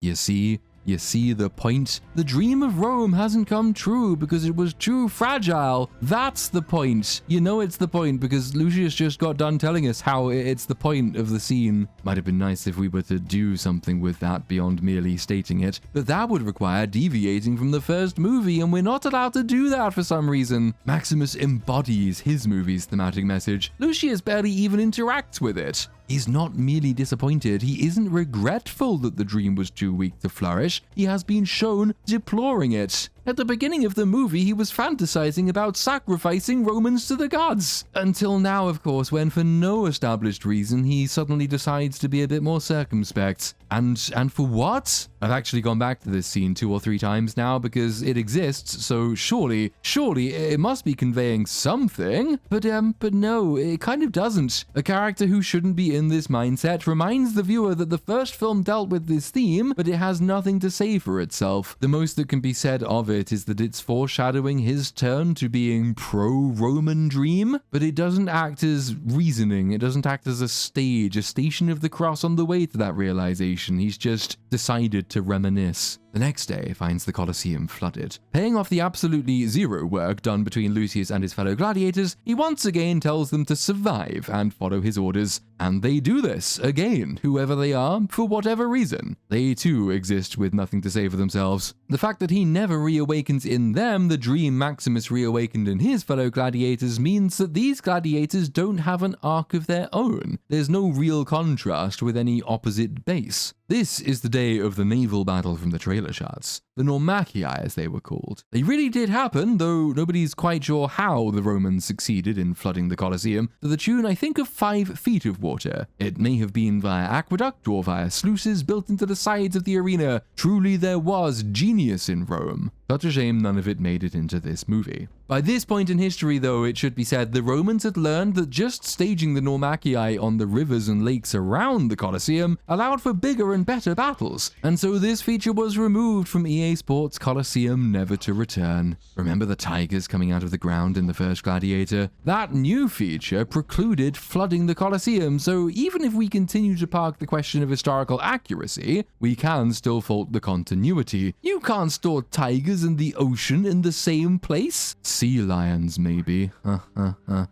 And of course, it's not enough to marvel at the vast achievement of the Romans. We must add CGI animals into the mix, because as everyone knows, you must have CGI animals in your battles, otherwise the battles aren't epic. Hey, is that the Jaws theme I hear? Are we really doing sharks, Ridley? We're doing CGI sharks now? I mean, how does that even, how do you get, where do they go? Oh, fuck it. We're gonna need a better movie. Needless to say, nothing about this gaudy excess tells us anything very much about any of the people involved in it, save that Lucius is good at fighting, whether that fighting be by land or by sea, which we already knew because fighting is his one thing. Army, navy, they're basically the same. Little old Maximus just had to defend against chariots and archers and things he'd encountered and possibly even deployed himself, explaining how he has knowledge about the tactics used against them, but Lucius can command ships. He's just better in every conceivable way. Action follows stupidity, which follows action, which follows stupidity. The Romans once again let these armed slaves get within striking distance of their emperors and nobles, and Lucius takes a shot with a crossbow that misses everyone, but it does scare the shit out of them. Neither Gladiator movie has spent much time on the religious and honor-bound nature of gladiatorial combat, which help explain why historically gladiators taking pot shots at emperors and the crowd was all but unheard of. But even in the movie, you might think this near miss would have some serious consequences. Questions must be asked about security. Punishments should be meted out. An example must be made to ensure such a thing never happens again. The emperors are nothing if not malicious, spiteful, and mad. Would they not demand corpses be made of anyone even suspected of the attack? Well, a question is asked after the fact, but the gladiators get together and do an I'm Spartacus thing when asked who shot the bolts, because they're all fiercely loyal to Lucius for some reason, whoever they are. And that's pretty much as far as the inquiry goes. Everyone just kind of moves on. I guess we'll never know who tried to assassinate the emperors and why. The obvious thing would be for the authorities to threaten and kill all the gladiators until the attacker was named. That would be expensive, were the rules of this world anything like their real-life equivalents. Gladiators seldom fought to the death in reality because their owners had to be compensated for their losses. But we already know that the emperors are not fiscally responsible. All I'm asking for is that people act as though this thing they say is really serious is actually really, really fucking serious. Is that too much to ask? Yeah, I guess it is. Never mind. Later, Black Proximo goes to see Lord Percy, who is now so indebted that Black Proximo owns his house, and this means, per the rules already established, that Black Proximo now regards him as his slave and demands his loyalty, to which arrangement the spineless Lord Percy assents. Black Proximo demands his fealty, and so the cowardly senator immediately tells Black Proximo about the plot to dethrone the emperors and rescue Lucius, which have for some reason become the same thing. He does this unprompted, by the way. It's just the first thing that pops into his mind when Black Proximo demands loyalty from him. He doesn't even try to prove his loyalty any other way. Black Proximo doesn't draw it out of him with threats, implicit or explicit. It's just time for the plot to be exposed, and so a character pops up and exposes it. I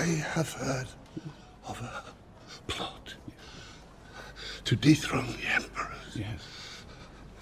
But the plan has been delayed. Gladiator is to be rescued from the arena tonight. I know not why. I know why. I know who. Pack.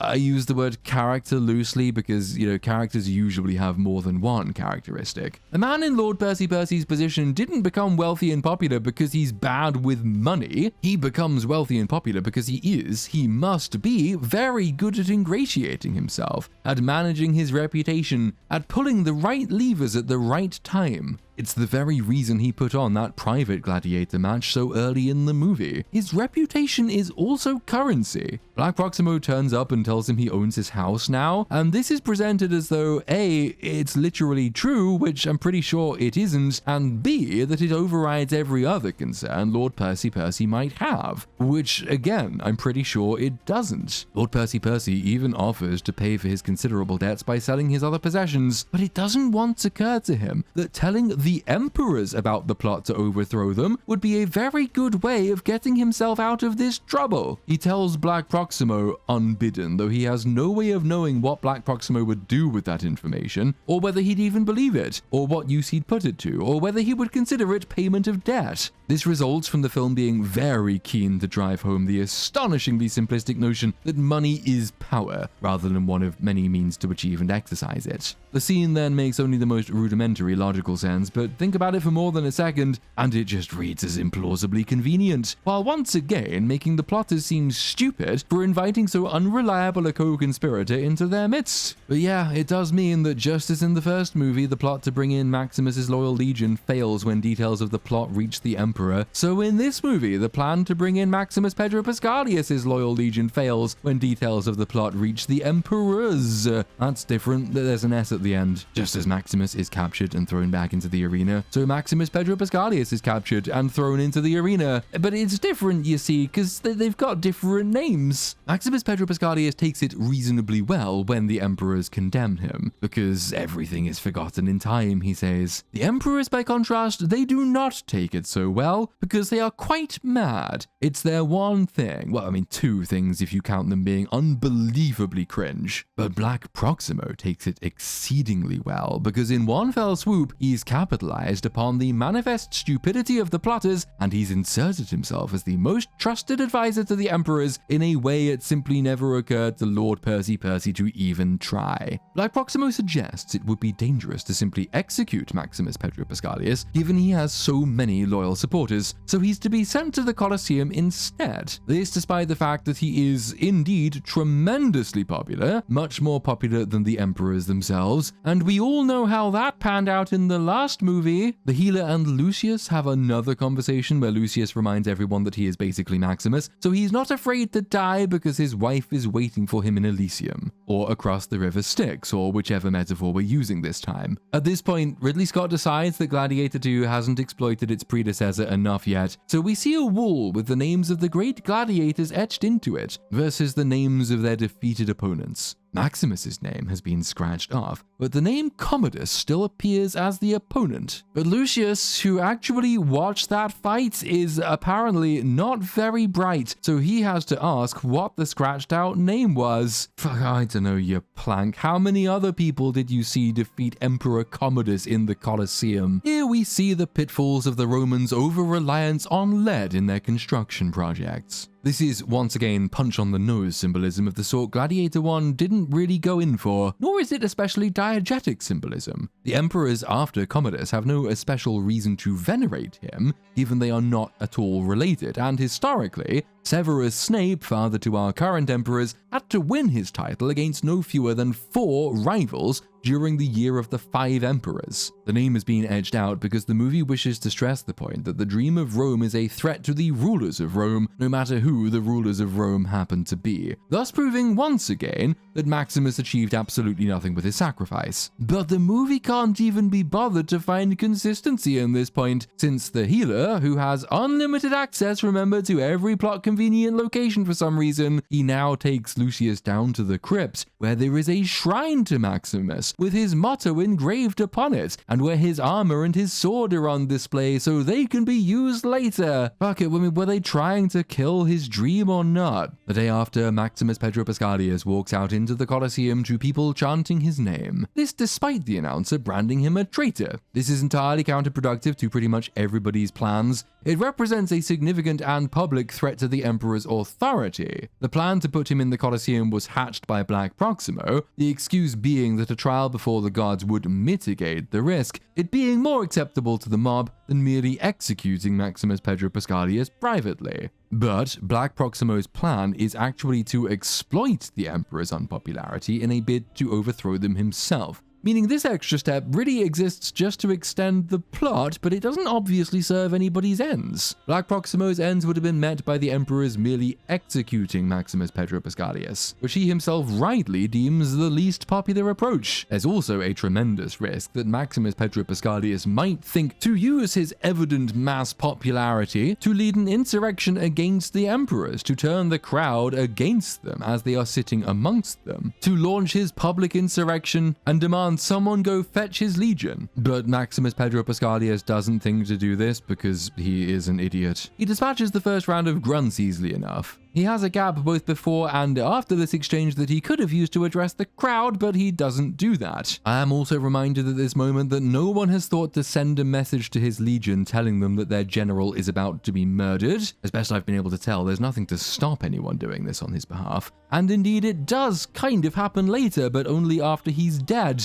Why not now, Ridley? Why didn't anyone think to do it before he died? You mean to tell me that none of the conspirators had a single messenger in their employ that they could have sent out of the city? Arguably, Maximus Pedro Pascalius has been put in an advantageous position, being placed on the largest public platform in the Empire, and with his army outside ready to reinforce his supporters within. But this kind of inconsistency is what happens when you just Control V in most of your plot without actually figuring out how these beats work in the new context you've provided. Writing's the cheap bit of production, Ridley. You can afford to do a bit of it, you old sausage. Then Lucius is sent out to face him. And of course, Lucius is very angry, so he doesn't listen to Maximus Pedro Pascalius' entreaties, which he makes to Lucius but didn't think to make to the crowd. He deliberately doesn't take any of the many opportunities he has to kill Lucius, because he is truly a good man. This does at least constitute a little bit of storytelling through fight choreography, which is a step up to every prior combat in the movie. It's also the first time we've not had CGI animals in the mix, so that's a plus. Maximus Pedro Pascalius repeatedly bests Lucius but does not deal the killing blow. Eventually though, Maximus Pedro Pascalius puts down his weapons and surrenders despite having the advantage. And even though he could have done this from the off, and of course the emperors do not grant him mercy. Maximus Pedro Pascalius' final words in life inform Lucius that he loves Lucilla and he loved his father Maximus, though I don't believe they ever met. Lucilla making that much more direct appeal to Lucius had no effect, but this relatively indirect appeal from the man who murdered his wife, this is successful, apparently. Lucius has been on a journey, you see. Fuck knows when or where to, but he's been on one. So he throws down his weapons as well, vengeance be damned. But oh no, the emperors order the archers to shoot Maximus Pedro Pascalius, and he dies. This not being an especially subtle movie, we then get this exchange. If his life has no value, what are yours worth? Gods have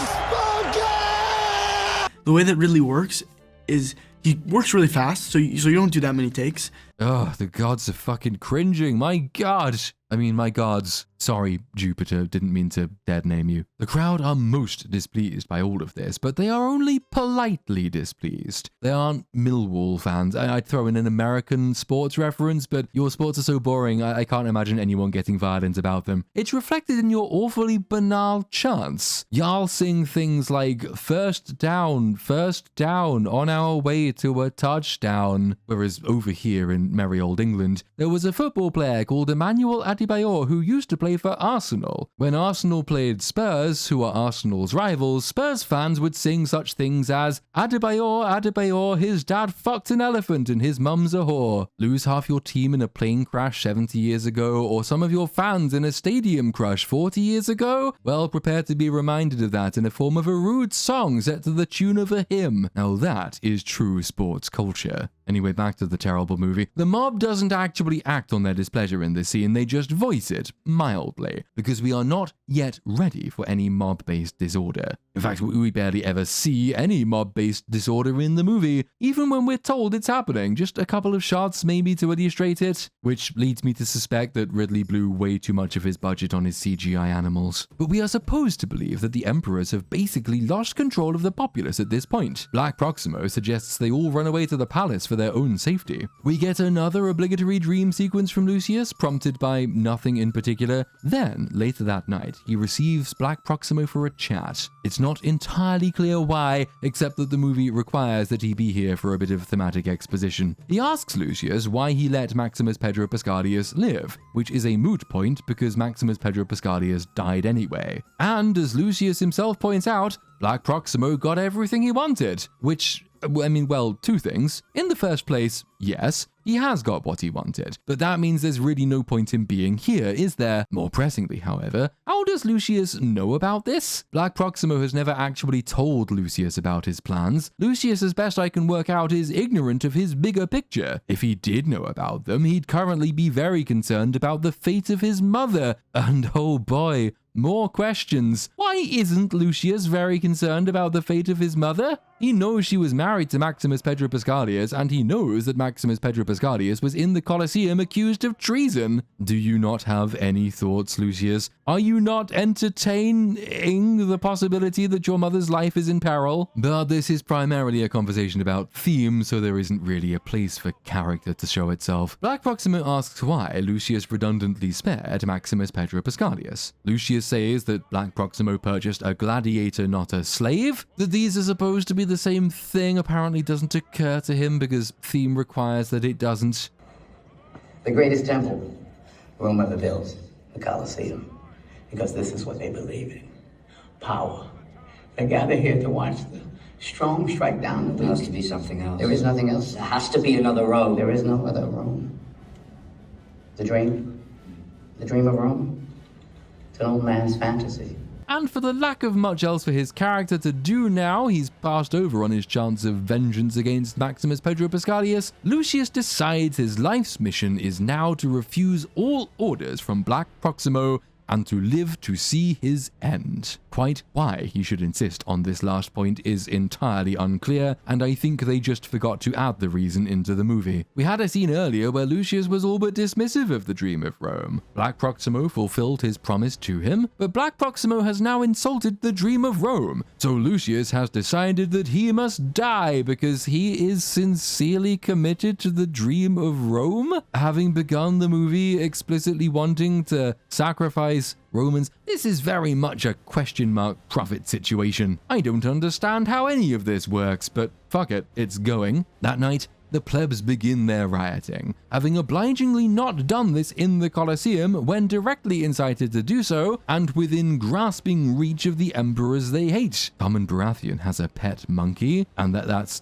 it. I mean, it exists. Apparently people quite like the pet monkey. I have no comment, it's just a monkey. This movie cost $300 million. The bar should be set higher than cute pet monkeys. Cersei tells Black Proximo that the disease that infects his loins has spread to his brain, I think implying that his brother is syphilitic, a very important plot point that you'd have thought might have come up before now. I do not intend to entertain a debate here about whether the Romans actually got syphilis or whether that came about later. That isn't the reason this beat doesn't work. The reason this beat doesn't work is that quite apart from it being introduced so very late, the emperors are twins. They are both mad shits. They've been all but indistinguishable throughout the movie. If syphilis is the explanation for Tommen being a mad shit, then what's Cersei's excuse? Does the relatively sane one harbor no ambitions about ruling alone given the evident madness of the brother? If these two were characters, this could and should have been foreshadowed. I get the sneaky suspicion they chose to make them ahistorically twins to get around having to create a dynamic relationship between the two of them. Twins being innately loyal and close is a trope after all, and if you make them innately loyal and close, then you don't have to raise the question of rivalry, even though rivalry is exactly the thing that makes the real-life Gita and Caracalla interesting historical figures. But could we not have characterized them differently from the off? Cersei being visibly saner and obviously frustrated by Tommen's mad antics, could we not have had a single scene of dissent between them that could foreshadow the dramatic turn we're about to get? The movie's 2.5 hours long, how are there no fucking characters in it? But it comes up now because it's time for Black Proximo to hastily turn brother against brother, so he tricks syphilis Tommen into thinking that Cersei plans to blame him publicly for everything that's gone wrong. And because we hastily established 30 seconds ago that syphilis Tommen is exceptionally mad, he goes along with it. And then, in what I can only describe as a fucking bizarre and pointless extravagance, syphilis Tommen goes to kill Cersei, but syphilis Tommen doesn't kill Cersei. He pauses until Black Proximo appears behind syphilis Tommen, and holding syphilis Tommen's arm, which is holding a blade, kills Cersei anyway. My man, why not just do this yourself in the first place? What was the point of this? Why not tell Syphilis Tommen that Cersei wants to kill him, then earn Syphilis Tommen's loyalty by pledging to kill Cersei to protect him? Thomas Cromwell this shit, why not? Why this marionetting bollocks that, if anything, is more likely to earn you Syphilis Tommen's distrust, given you've quite literally forced his hand in a moment of doubt? This is just very, very, very silly. But I guess, it wasn't in the first movie. We've done something different. Well done, Ridley, you did a different thing. Despite being married to Maximus Pedro Pascalius, complicit in his plotting, and having publicly wished death upon the Empress at this point, Lucilla is still allowed to wander around the place for some reason. So she returns to Lucius in the Colosseum to give him a ring that belonged to Marcus Aurelius, which, try and follow along. Marcus Aurelius gave to her, then she gave it to Maximus, then Maximus died, so she took it off his corpse, then she gave it to Maximus Pedro Pascalius, but then Maximus Pedro Pascalius died, so she took it back from Maximus Pedro Pascalius, and now she's giving it to Lucius Decimus Meridius Aurelius, whatever his name is,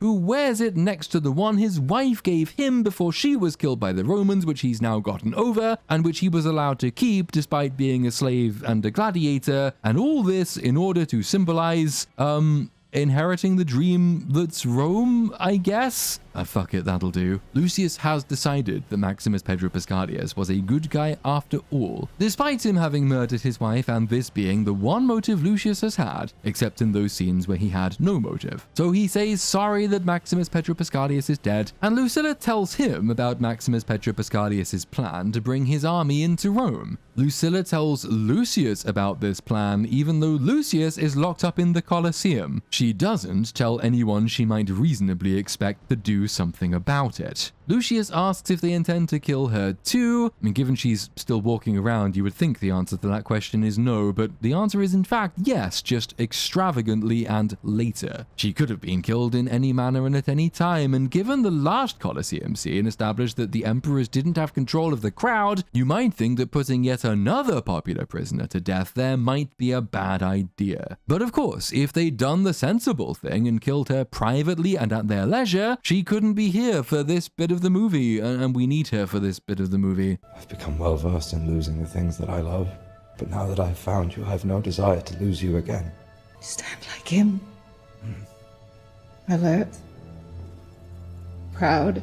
Do not have his strength. I wish that were true. I wish I were telling you to flee this place. You're pretty much the same man, minus his more believable characterization. Shut the fuck up. Also, remember how you lost the things you love? You just got done telling us that you'd basically forgiven Maximus Pedro Pascalius for all that, so are you over it or aren't you? This should be a major beat in the plot. It's the longest and most feeling character scene we get from the entire movie, and still, I have no idea what Lucius's arc is supposed to be and how he's come to this point in it. Meanwhile, in the Senate, Tommen names his pet monkey first consul in charge of administering both military and civic functions in the Empire. This constitutes a promotion, as hitherto it was simply in charge of writing this script. You stupid monkey!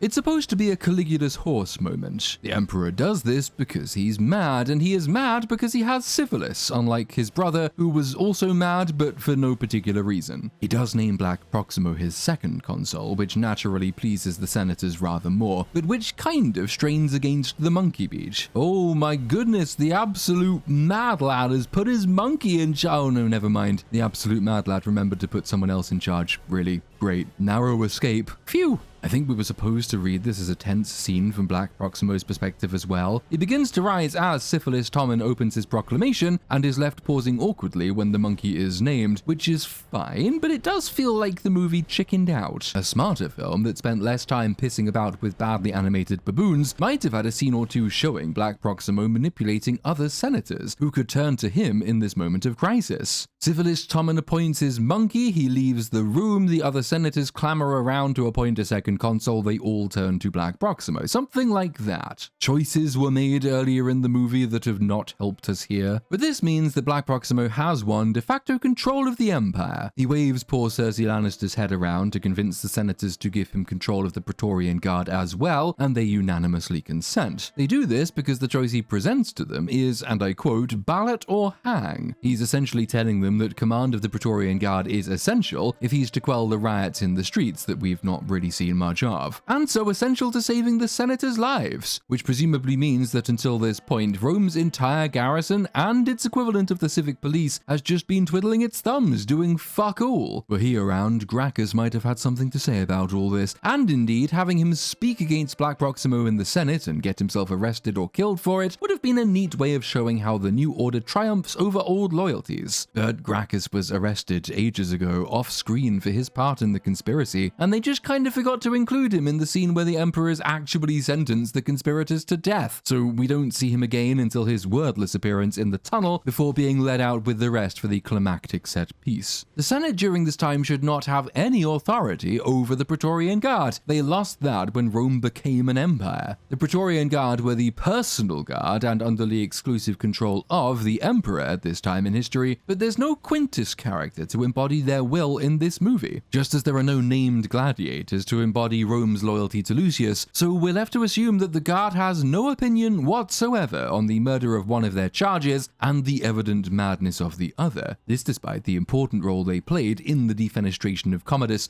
in Gladiator 1. Quintus, you might remember, is Maximus's second in command until his betrayal at the hands of Commodus. It's Quintus who facilitates Maximus's arrest. His loyalty to the Emperor, whom he believes justly to be Commodus, dictates his actions in that scene. He is then elevated to prefect of the Praetorian Guard, and over the course of that movie he slowly comes to realize that Commodus is not the right ruler of Rome. He sees Commodus treat the Empire as, in effect, an extension of himself, with all rules and norms discarded on a whim, and eventually even officialdom comes to remember the is-ought distinction, though typically it is the last to realize it. Finally, Quintus refuses to allow Commodus to game the gods themselves, commanding his Praetorians not to intervene on his emperor's side during the battle with Maximus.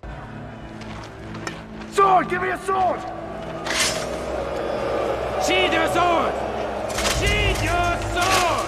He has very few scenes in that movie, but he has a pivotal symbolic arc and a functional role as the representative of the Praetorians. By his presence, that faction is accounted for. Absent that, you get this nonsense. I said at the beginning that Ridley Scott seems not to have thought about Rome since the year 2000. I would add now to that statement that Ridley Scott seems to have forgotten most of what he once knew about Rome since 2000. Black Proximo then has a chat with Lucilla, who is still wandering around unmurdered, and this is where we get the villainous monologue paying off that setup beat earlier.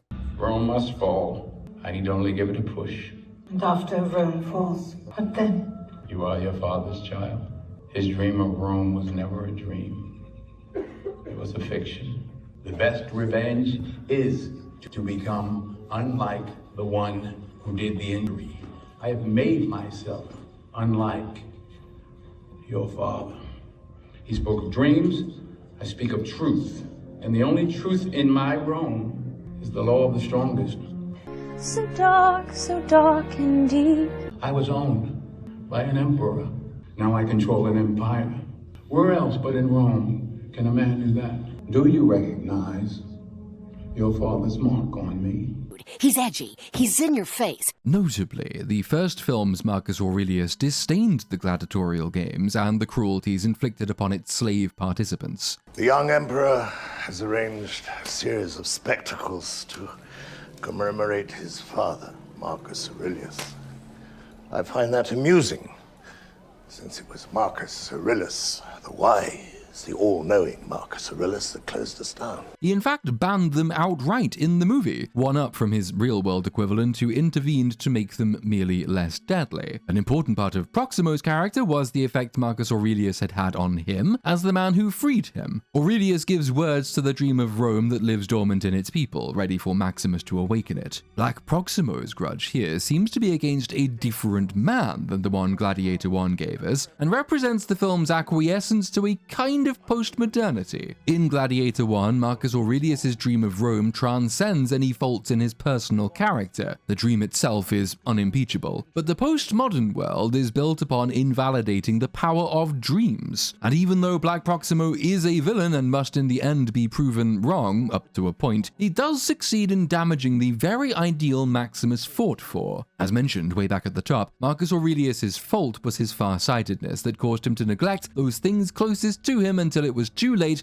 for him to combat their corruption. But these faults don't represent an attack on his ideal in the way Black Proximo's grievances do. It's the difference between saying that the Jeffersonian ideal is worthy, but his personal slave-owning wasn't, and saying that his personal slave-owning corrupts the Jeffersonian ideal. History proves the worth of the former philosophy, so naturally the latter is much more fashionable these days, especially among people who are themselves worthless. This movie has no real answer to this point, it rather meekly accepts it. Jumping ahead when Lucius inevitably gives his victory speech that is at once longer and less substantive than the one given by Maximus at the close of the first movie, he tells the implausibly arranged armies that the dream is dead and their task is to rebuild something, which is a spiritually dull and even, dare I say it, rather bored excuse for a message that contains no ideal, but we'll get there in due course. Black Proximo has hitherto been the film's only semi-intelligent character, but we're nearing the end of the movie now, so it's time for that to stop. If there is anything you need in these last hours, we will provide. Your death will clear my path to the throne. Tomorrow, there will be games, and at them, I will prevail. So kill her. No, why are you walking away? Why is she still alive? If she's the only impediment blocking your path to the throne, why aren't you killing her for fuck's sake? Are you perchance leaving her alive so Lucius can come and save her later? I mean, I think that's probably it. But why not just fucking execute her? You have complete command already. We had the scene in the Senate establishing this point. You even own the Praetorian Guard. If you don't want to kill her yourself, have one of them do it. Why aren't you killing her? Where are you fucking off to? Oh, but fuck it, no, he just walks off. Lucius, meanwhile, has another chat with the healer. And just as in the first movie, Maximus sent his faithful friend with a message to his army to bring them into the city, so Lucius sends his faithful friend with a message to Maximus Pedro Pascalius' army to bring them into the city. Except that this one makes substantially less sense, because he's sending Maximus Pedro Pascalius' ring as proof, but he's not claiming to be Maximus Pedro Pascalius. He tells the healer to tell Maximus Pedro Pascalius' army that they are being summoned by Lucius Aurelius, who is the rightful heir to the throne, and who is commanding them to come and defend the new republic he will declare. To which their response should be, fucking no? Who are you? What happened to Maximus Pedro Pascalius? Wait, what do you mean he's dead? What's been going on? Nobody besides a few core characters knows Lucius's true identity. His mother had to come down to the cells to confirm it because it wasn't obvious at a glance. There was, as the drunkards seen earlier established, a widespread rumor that he was the child of incest. Are we going to address that at all? Were it common knowledge from merely a glance that Lucius is the son of Lucilla, he would already be dead. The plan fails in the first movie, but the setup setup makes some sense because Maximus is summoning an army shown to be fiercely loyal to him and using his old servant, who is himself familiar with that legion, as his messenger. He wasn't sending a stranger to summon a stranger's army to come to the defense of a total stranger who claims to be a prince. Source, trust me, Roman? Swarthy Healer asks why even he should trust Lucius, which is a good question. But Lucius says you should just definitely trust me, and Swarthy Healer says fine, okay then, and he gives him the keys to the cells, which a random healer obviously has. Then he rides out of the city. Just imagine if Maximus Pedro Pascalius or Lucilla had known about the nice Swarthy Healer man with the keys. They could have rescued Lucius at their leisure. Maximus's friend Cicero was of course killed during his mission to retrieve the army, but Healer makes it there intact. Don't worry though, this isn't going to make a material difference to the story. We'll still end up with our 1 versus 1 gladiator versus emperor at the end. The army is encamped at the port of Ostia, which is some 16 miles away from Rome, and the final games are scheduled for the next day, which given it's nighttime when all this is happening, is about 12 hours hence. This isn't Rings of Power levels of impossible, but it is still cutting it mighty fine. 12 hours to ride to the army, convince the army, and have the army march all the way back in time to intervene before their prince that was promised is murdered? Luckily for everyone, the army takes no convincing at all. Random Swarthy Healer turns up with a ring, says it comes from the Prince of Rome, and that's enough for them to march on the capital city of their own empire. No one at any point preceding bothered to tell them that Maximus Pedro Pascalian had been arrested, or condemned to the Colosseum, or indeed killed. They asked no questions about why a Swarthy Healer has emerged with the ring he used to wear, so you'd think this would all be rather a lot for them to take in. We are moreover making the incredibly generous assumption that Maximus Pedro Pascalius' private doubts about the war-making ways of the empire are shared by all his commanders and the greater part of his soldiery, who are therefore prepared to march on their own capital to uphold his abstract political ideals. Quintus, you might recall, is Maximus's second in command at the beginning of Gladiator, but he still sides with Commodus initially because he believed that was what his loyalty to Rome and his emperor demanded. He had to go on a journey before abandoning Commodus right at the end of the movie, but none of these generals have.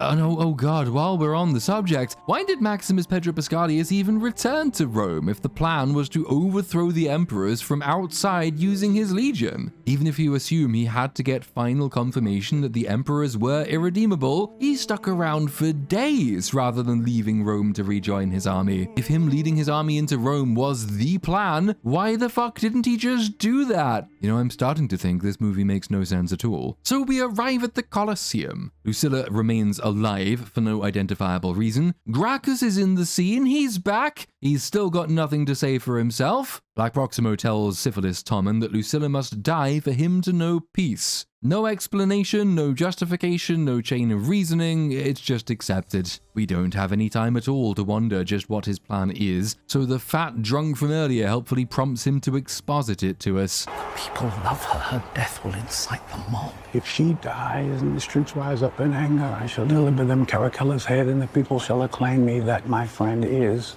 politics. I don't think this plan is quite as clever as the film thinks it is. Staging all this in the Colosseum was originally stated as the way to avoid that revolt. If the revolt was the plan, just stage an execution without trial for fuck's sake. Or trick mad Syphilis Tommen into going out among his people, because remember, you killed the brother and you can go out and blame the brother for everything that went wrong. Tell him the people will absolutely believe that and he will be loved and fated, and watch the people tear him apart. There are so many ways you could achieve what this film is aiming for in a way that makes much more interesting use of the beats and mechanics it's established. The setup for this final battle is that Lucius must fight with a wooden sword to defend his own mother, and also Gracchus is in the movie, because in the first film, Maximus fought his last battle in part to protect Lucius and his mother, whose lives Commodus had threatened. But of course, Lucius has been given the keys to all the cells, so before he's due to go out and die, he breaks free and he and his loyal gladiator friends, whoever they are, begin their own insurrection, killing a few generic guard types. A mass revolt by gladiators in the Colosseum on the day of a big event goes, as you would expect, entirely unnoticed by the Romans, who obviously have more important things to worry about. This allows Lucius to take a brief moment away away from his armed revolution to symbolically retrieve and don Maximus's armor and sword, because they were in the first movie, you see, and he's now decided to complete the fight his father so pathetically lost. Word of his insurrection continues not to reach anyone at all, so Lucius and his gladiator friends, whomever they are allowed to assemble for a compelling speech. Remember how Maximus's gladiator friends staged an insurrection to protect him and gave their lives for his cause? Well, we're doing that again, kind of, only with much less subtlety, with pretty much no sacrifice, and in a context that makes pretty much no sense at all. Oh, hey, remember the tigers in the first movie? Look, there's a tiger in this one too! This appears to be a real tiger though, and they are really old-fashioned. The silly kitty's out of a job these days, he's not made of CGI, so this is the first and last we see of him. Does he get drowned every time they flood the Colosseum? Oh, fuck knows. Despite having staged a successful armed uprising, Lucius still walks out into the arena to face the Praetorians in defense of his mother, and he does so alone. No superior tactic ever occurred to him. He's just going along with the games. We're very clearly shown during his engagement with Maximus Pedro Pascalius that archers lining the walls posed a significant threat, and you might hope he'd have accounted for this, because otherwise running out into the middle of the arena with all your men should really get you killed. Sending gladiators rampaging through the Colosseum interior would have been a good way to sow chaos, cause a distraction. You could have taken all the guards by surprise. You might even have been able to fight your way to the Emperor and take him hostage or kill him. Or yeah, I guess you could just charge off into the middle of the arena and just trust in the incompetence of your opponents. It's never been known to fail. There's Lucilla tied to a stake in the middle of the Colosseum. You might even say her life's at stake. Ha ha.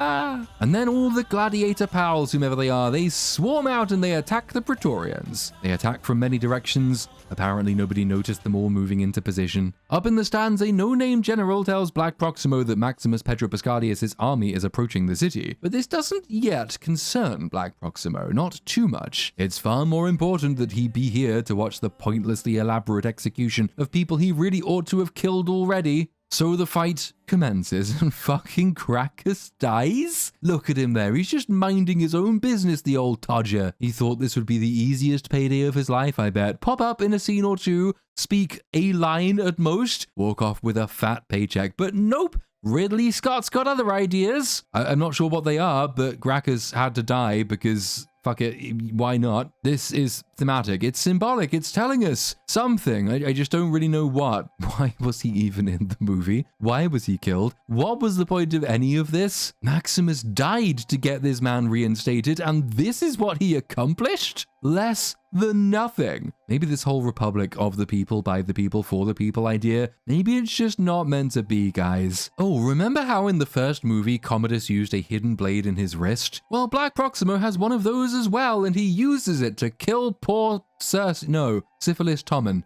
Fuck knows, it doesn't matter. They're basically the same person. No one notices this happen. Everyone's too distracted by the absurd spectacle in the arena, and the Praetorian Guard is nowhere to be seen. Black Proximo's grand plan rests on nobody investigating the death after the fact either. It really is this easy to sweep the deaths of not one, but two emperors under the rug, I guess. Then, bored of the spectacle he himself pointlessly arranged, Black Proximo takes up a bow from somewhere and personally shoots Lucilla. Again, why? What was the point? Why not just kill her in her cell? This wasn't his plan all along, because he can't have predicted there would be a slave revolt that nobody would notice, or an army marching on his city walls. The problem is his actual plan after the bribery stage is pretty much just indefinable. Stage an execution in the arena to both avoid and capitalize on public outcry. Kind of tenable in the first instance if his goal was to turn the populace against the emperors, even though the populace was already against the emperors and had been for a long time, but that victory condition was already met when they had Maximus Pedro Pascalius shot. It's why the emperors had to retreat in fear to their palace. This last step is entirely superfluous for the guy orchestrating the whole thing. But I guess it's very convenient for Ridley, because it means Lucius now has a cast iron reason to seek vengeance against Black Proximo, who is now firmly ensconced in the Commodus role for the rehashed final battle. Except, of course, that the actual staging and sequence of events is balked beyond sense from this point point onward. Actually, no, it's been balked beyond sense for some considerable time, but it is especially balked here because people start using ancient Roman portals to teleport all over the place for no identifiable reason. There is a reason the climax of the first movie took place in the Colosseum. The Colosseum is the stage. All of Rome, its people, its soldiers, its morals, its values, its outlook, its art, its culture in toto, in one place. All the interlocking character and thematic beats of the movie dictate that the plot place its final act here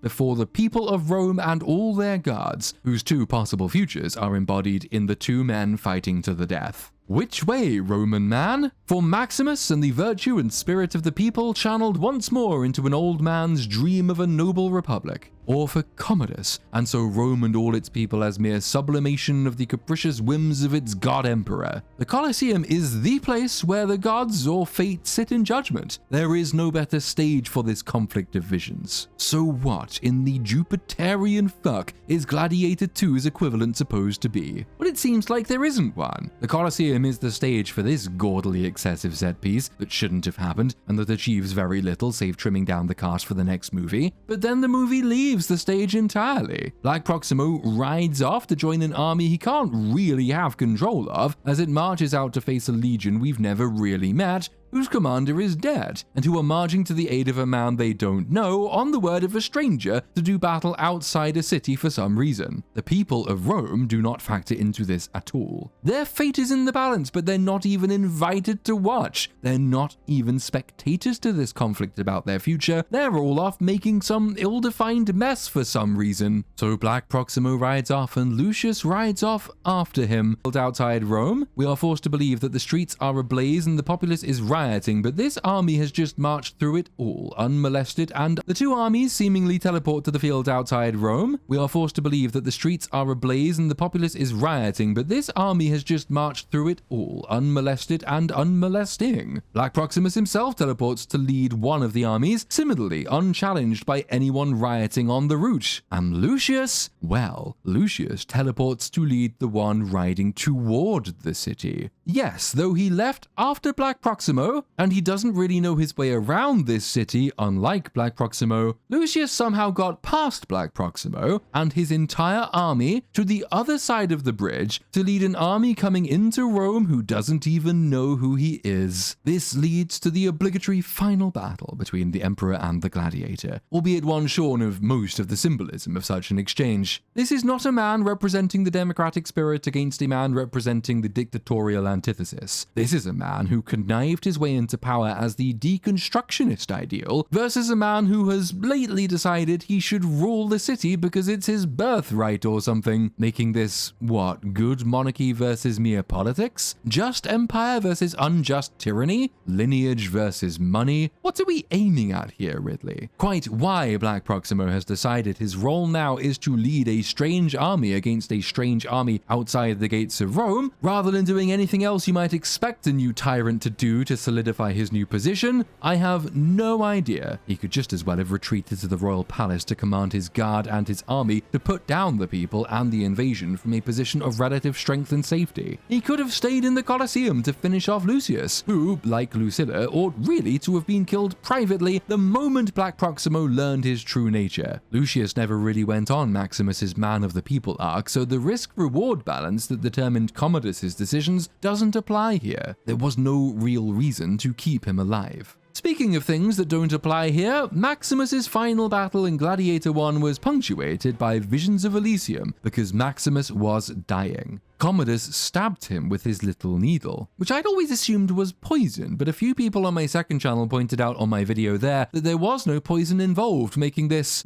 2 decades of headcanon? You learn something new every day. The visions become more intrusive the closer he is to death, but he clings on, delaying his dreams just long enough to end Commodus and so to restore the Republic. The diegetic reason for his visions is his grievous injury, his stacking blood loss debuff, his proximity to his own end. These shots intrude both to convey this point and to convey his steadfast conviction in denying his own end. It makes practical as well as narrative sense. During their silly battle, by contrast, in front of their silent armies on the banks of the Tiber, Lucius has similar visions, except that Lucius is not near death. he isn't mortally wounded. He's not going to die. He's not in a hallucinatory state, and he's not clinging on to life to deliver the final blow for Rome. I think the film wants us to think that maybe being submerged in the water briefly justifies the same device, but Lucius is never in serious danger of drowning, and he shows no evidence of wanting to give up,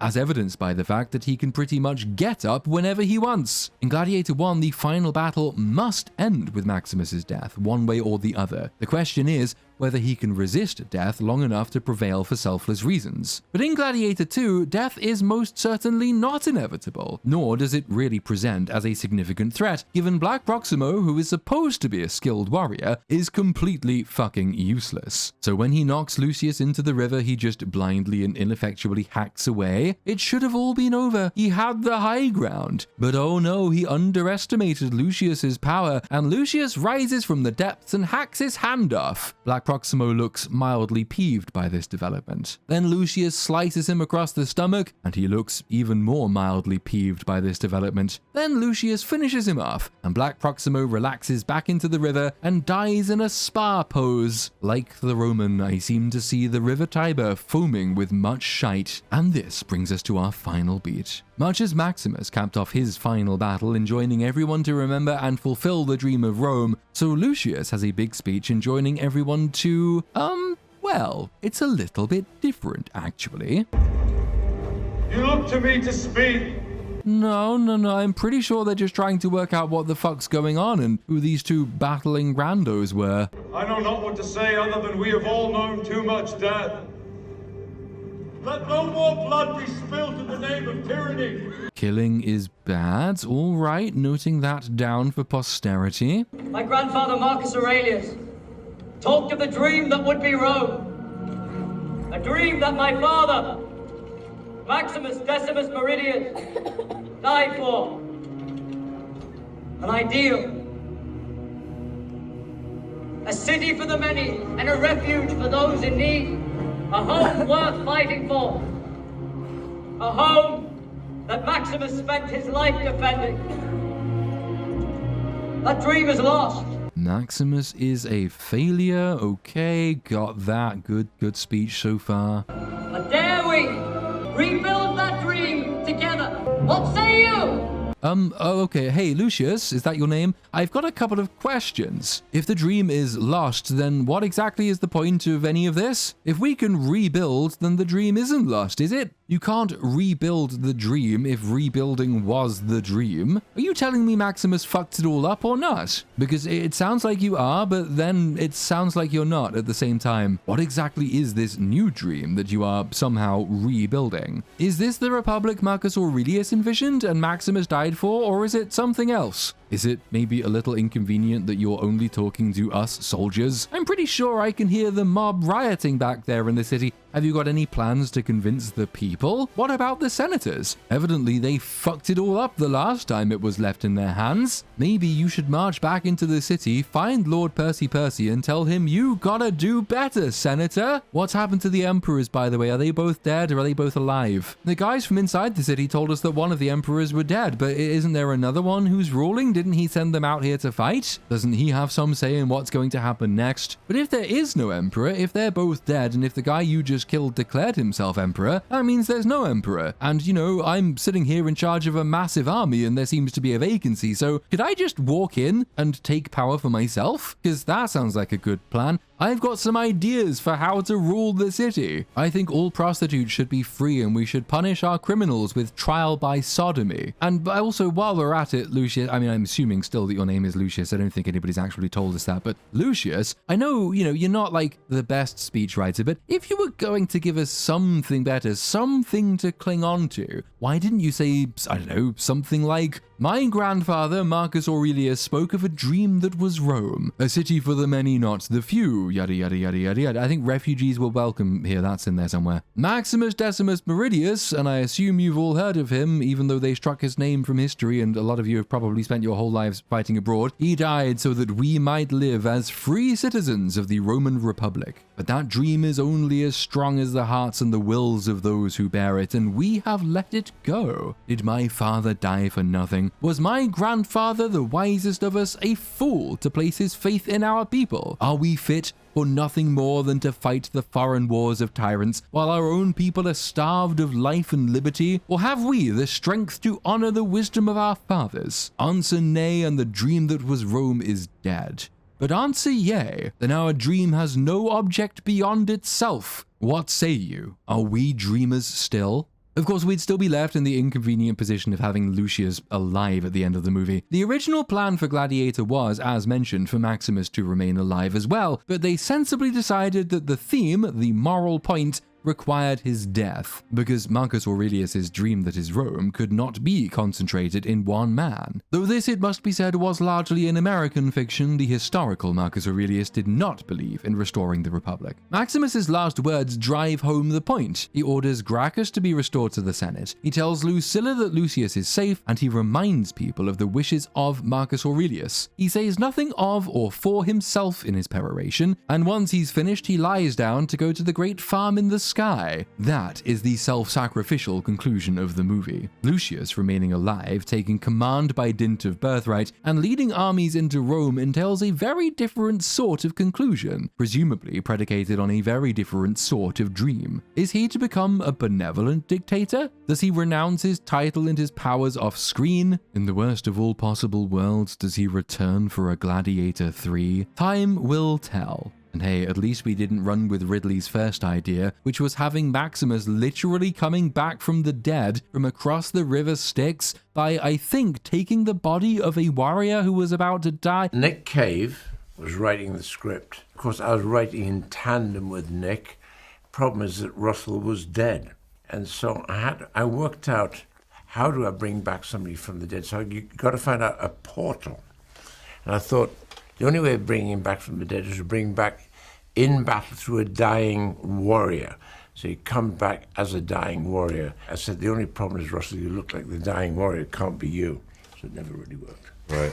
It's a good idea. It's a great idea. It's a very good idea. Yeah. There were some crazy ideas he kicked around. Then he thought, fuck it, I don't need ideas to make a movie. For now, and finally, Lucius returns to the now empty Colosseum. All the civil unrest has just evaporated, quite literally overnight. The armies have disappeared. Is the Senate back in session? Are they all dead too? Who's in charge now? What's Lucius doing? What's he going to do next? What is he building in there? And for no reason at all except a callback, he says, "Speak to me, father," and the movie's final shot is just stolen from the first movie. The end.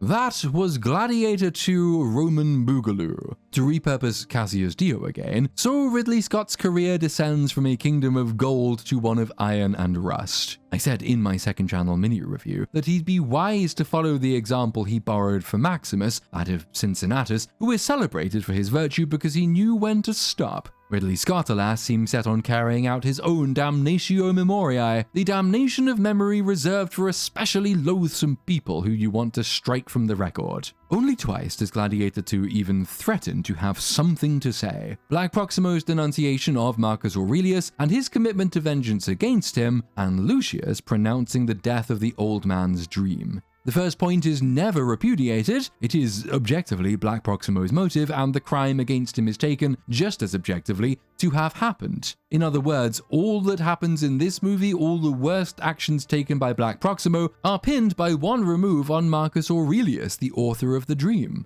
This is what makes me think that in the rare instances where Ridley thinks at all about the story he's telling, his thoughts lead him to a kind of cultural nihilism that we are all, sadly, too familiar with. Unlike Proximo, who speaks to the fact that dreams remembered can be dreams made real, Black Proximo seems like a vaguely masochistic gesture. There are no great men, not really. Even the greatest of men is shit. And if their dreams die, what is there to mourn? Why should we fight for one vision of society over the other if neither are ultimately good? The time and the place to answer this point, if the film wanted to repudiate Black Proximo's cynicism, is Lucius's peroration. But the only definite statement statement made therein is the injunction to stop fighting. "We're all tired," Lucius says. Well, okay, that feels very on point for a movie that shirks the burden of making anything. But the ostensible point of this speech is that we should make something. Rebuild the dream, which is dead, and without fighting for it. If not the dead dream, then what? What are we building? If it's the dream we are rebuilding, then it's not really dead, but if it is dead, it died because nobody besides Maximus fought for it. The first Gladiator's invocation of the Republic is an expression of faith in what people wrongly and disdainfully refer to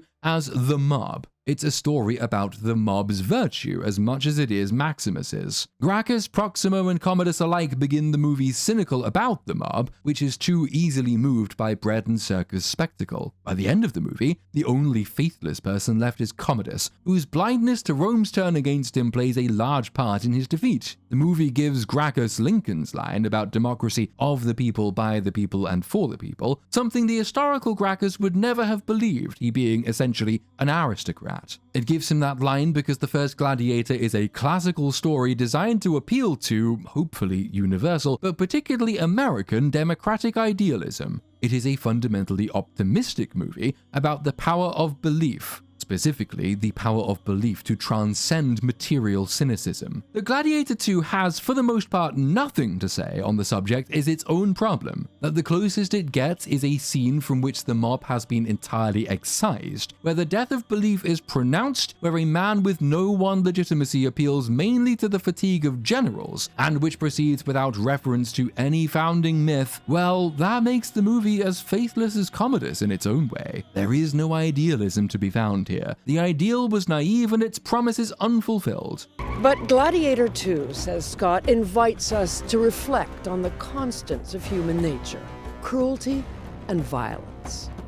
It reminds you that Rome would have Christians walked into the arena and eaten alive to men, women, and children for fun. What on earth was in the minds of Romans at that particular point?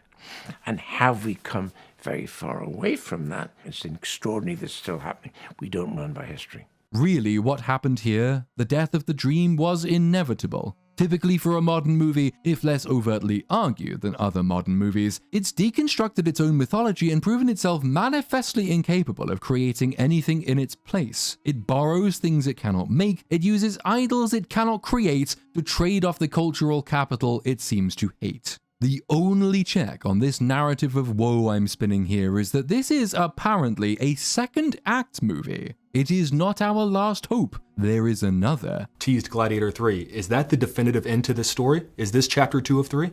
This is chapter 2 of 3. Who knows where it'll go? Because nothing is impossible. And we ended on a question. Mm-hmm. And the question's a big question because he's in denial of anything that represents the Roman Empire, which was evil.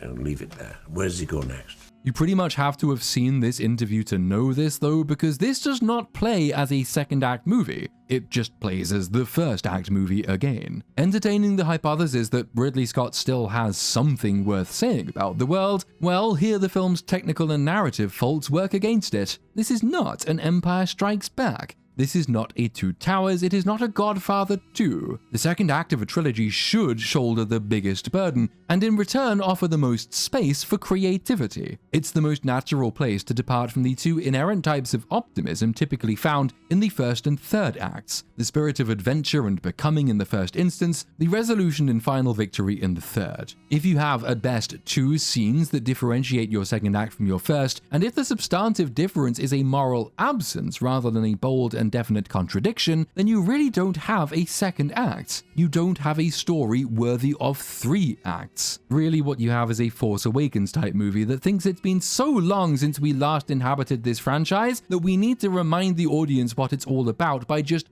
doing the first thing again. But you are wasting an entire act of your story if you do this. Gladiator 2's insistence on aping every single scene of its progenitor therefore works against it in 2 ways. On the superficial level, which has you sit there watching what feels like mere imitation, and on the fundamental level, which is that it denies itself the chance to say, do, think, or act differently. You could, for example, have had Black Proximo victorious at the close of this movie. You could have had Lucius defeated, or else swayed by his arguments, and closing out the film as his loyal lieutenant, the man who hates Rome serving the man who hates Rome. You could have Rome left on the brink of a civil war. This would amount to a meaningful thematic reversal that sets you up for the third act redemptive arc, where Lucius realizes his error and comes to recognize the wisdom and virtue of the old dreams his father fought and died for. That would be a movie with something to say. That might even be a movie worth watching. That would justify the creation of a third movie. It could be written in such a way as to extend Maximus's moral lesson rather than by making it redundant, setting it at a clear distance from the events of the first movie, with no returning characters and with no cheap reuse of act and narrative structure, could be used to stress the strong men, good times,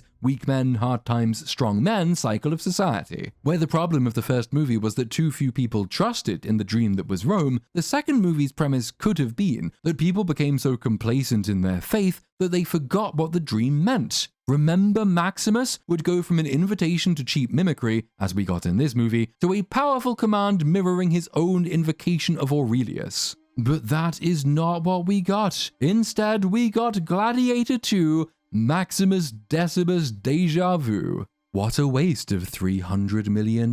What a waste of nearly 3 hours of our time. What a waste of Rome.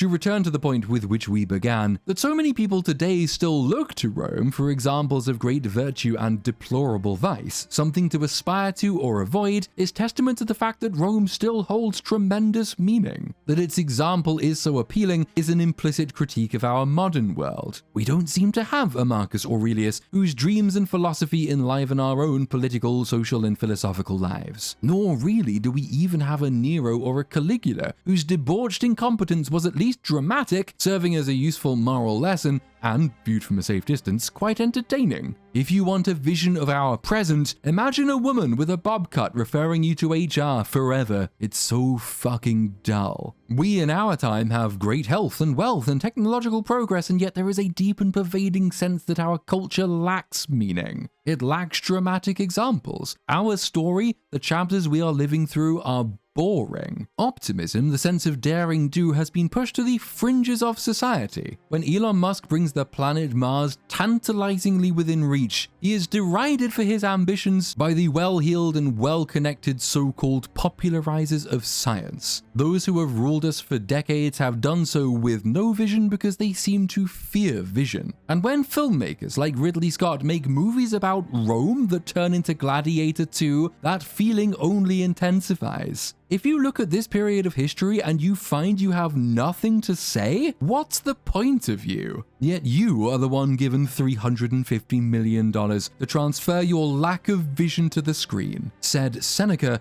"It is not because things are difficult that we do not dare, it is because we do not dare that they are difficult. Start now and you will see how quickly custom will change into nature." This is a maxim that the publishers of books and the financiers of films would do well to remember. Take a risk for once, for fuck's sake. Find someone with something worth saying. And on that cheerful note, I'll see you in the next video. For fuck's sake.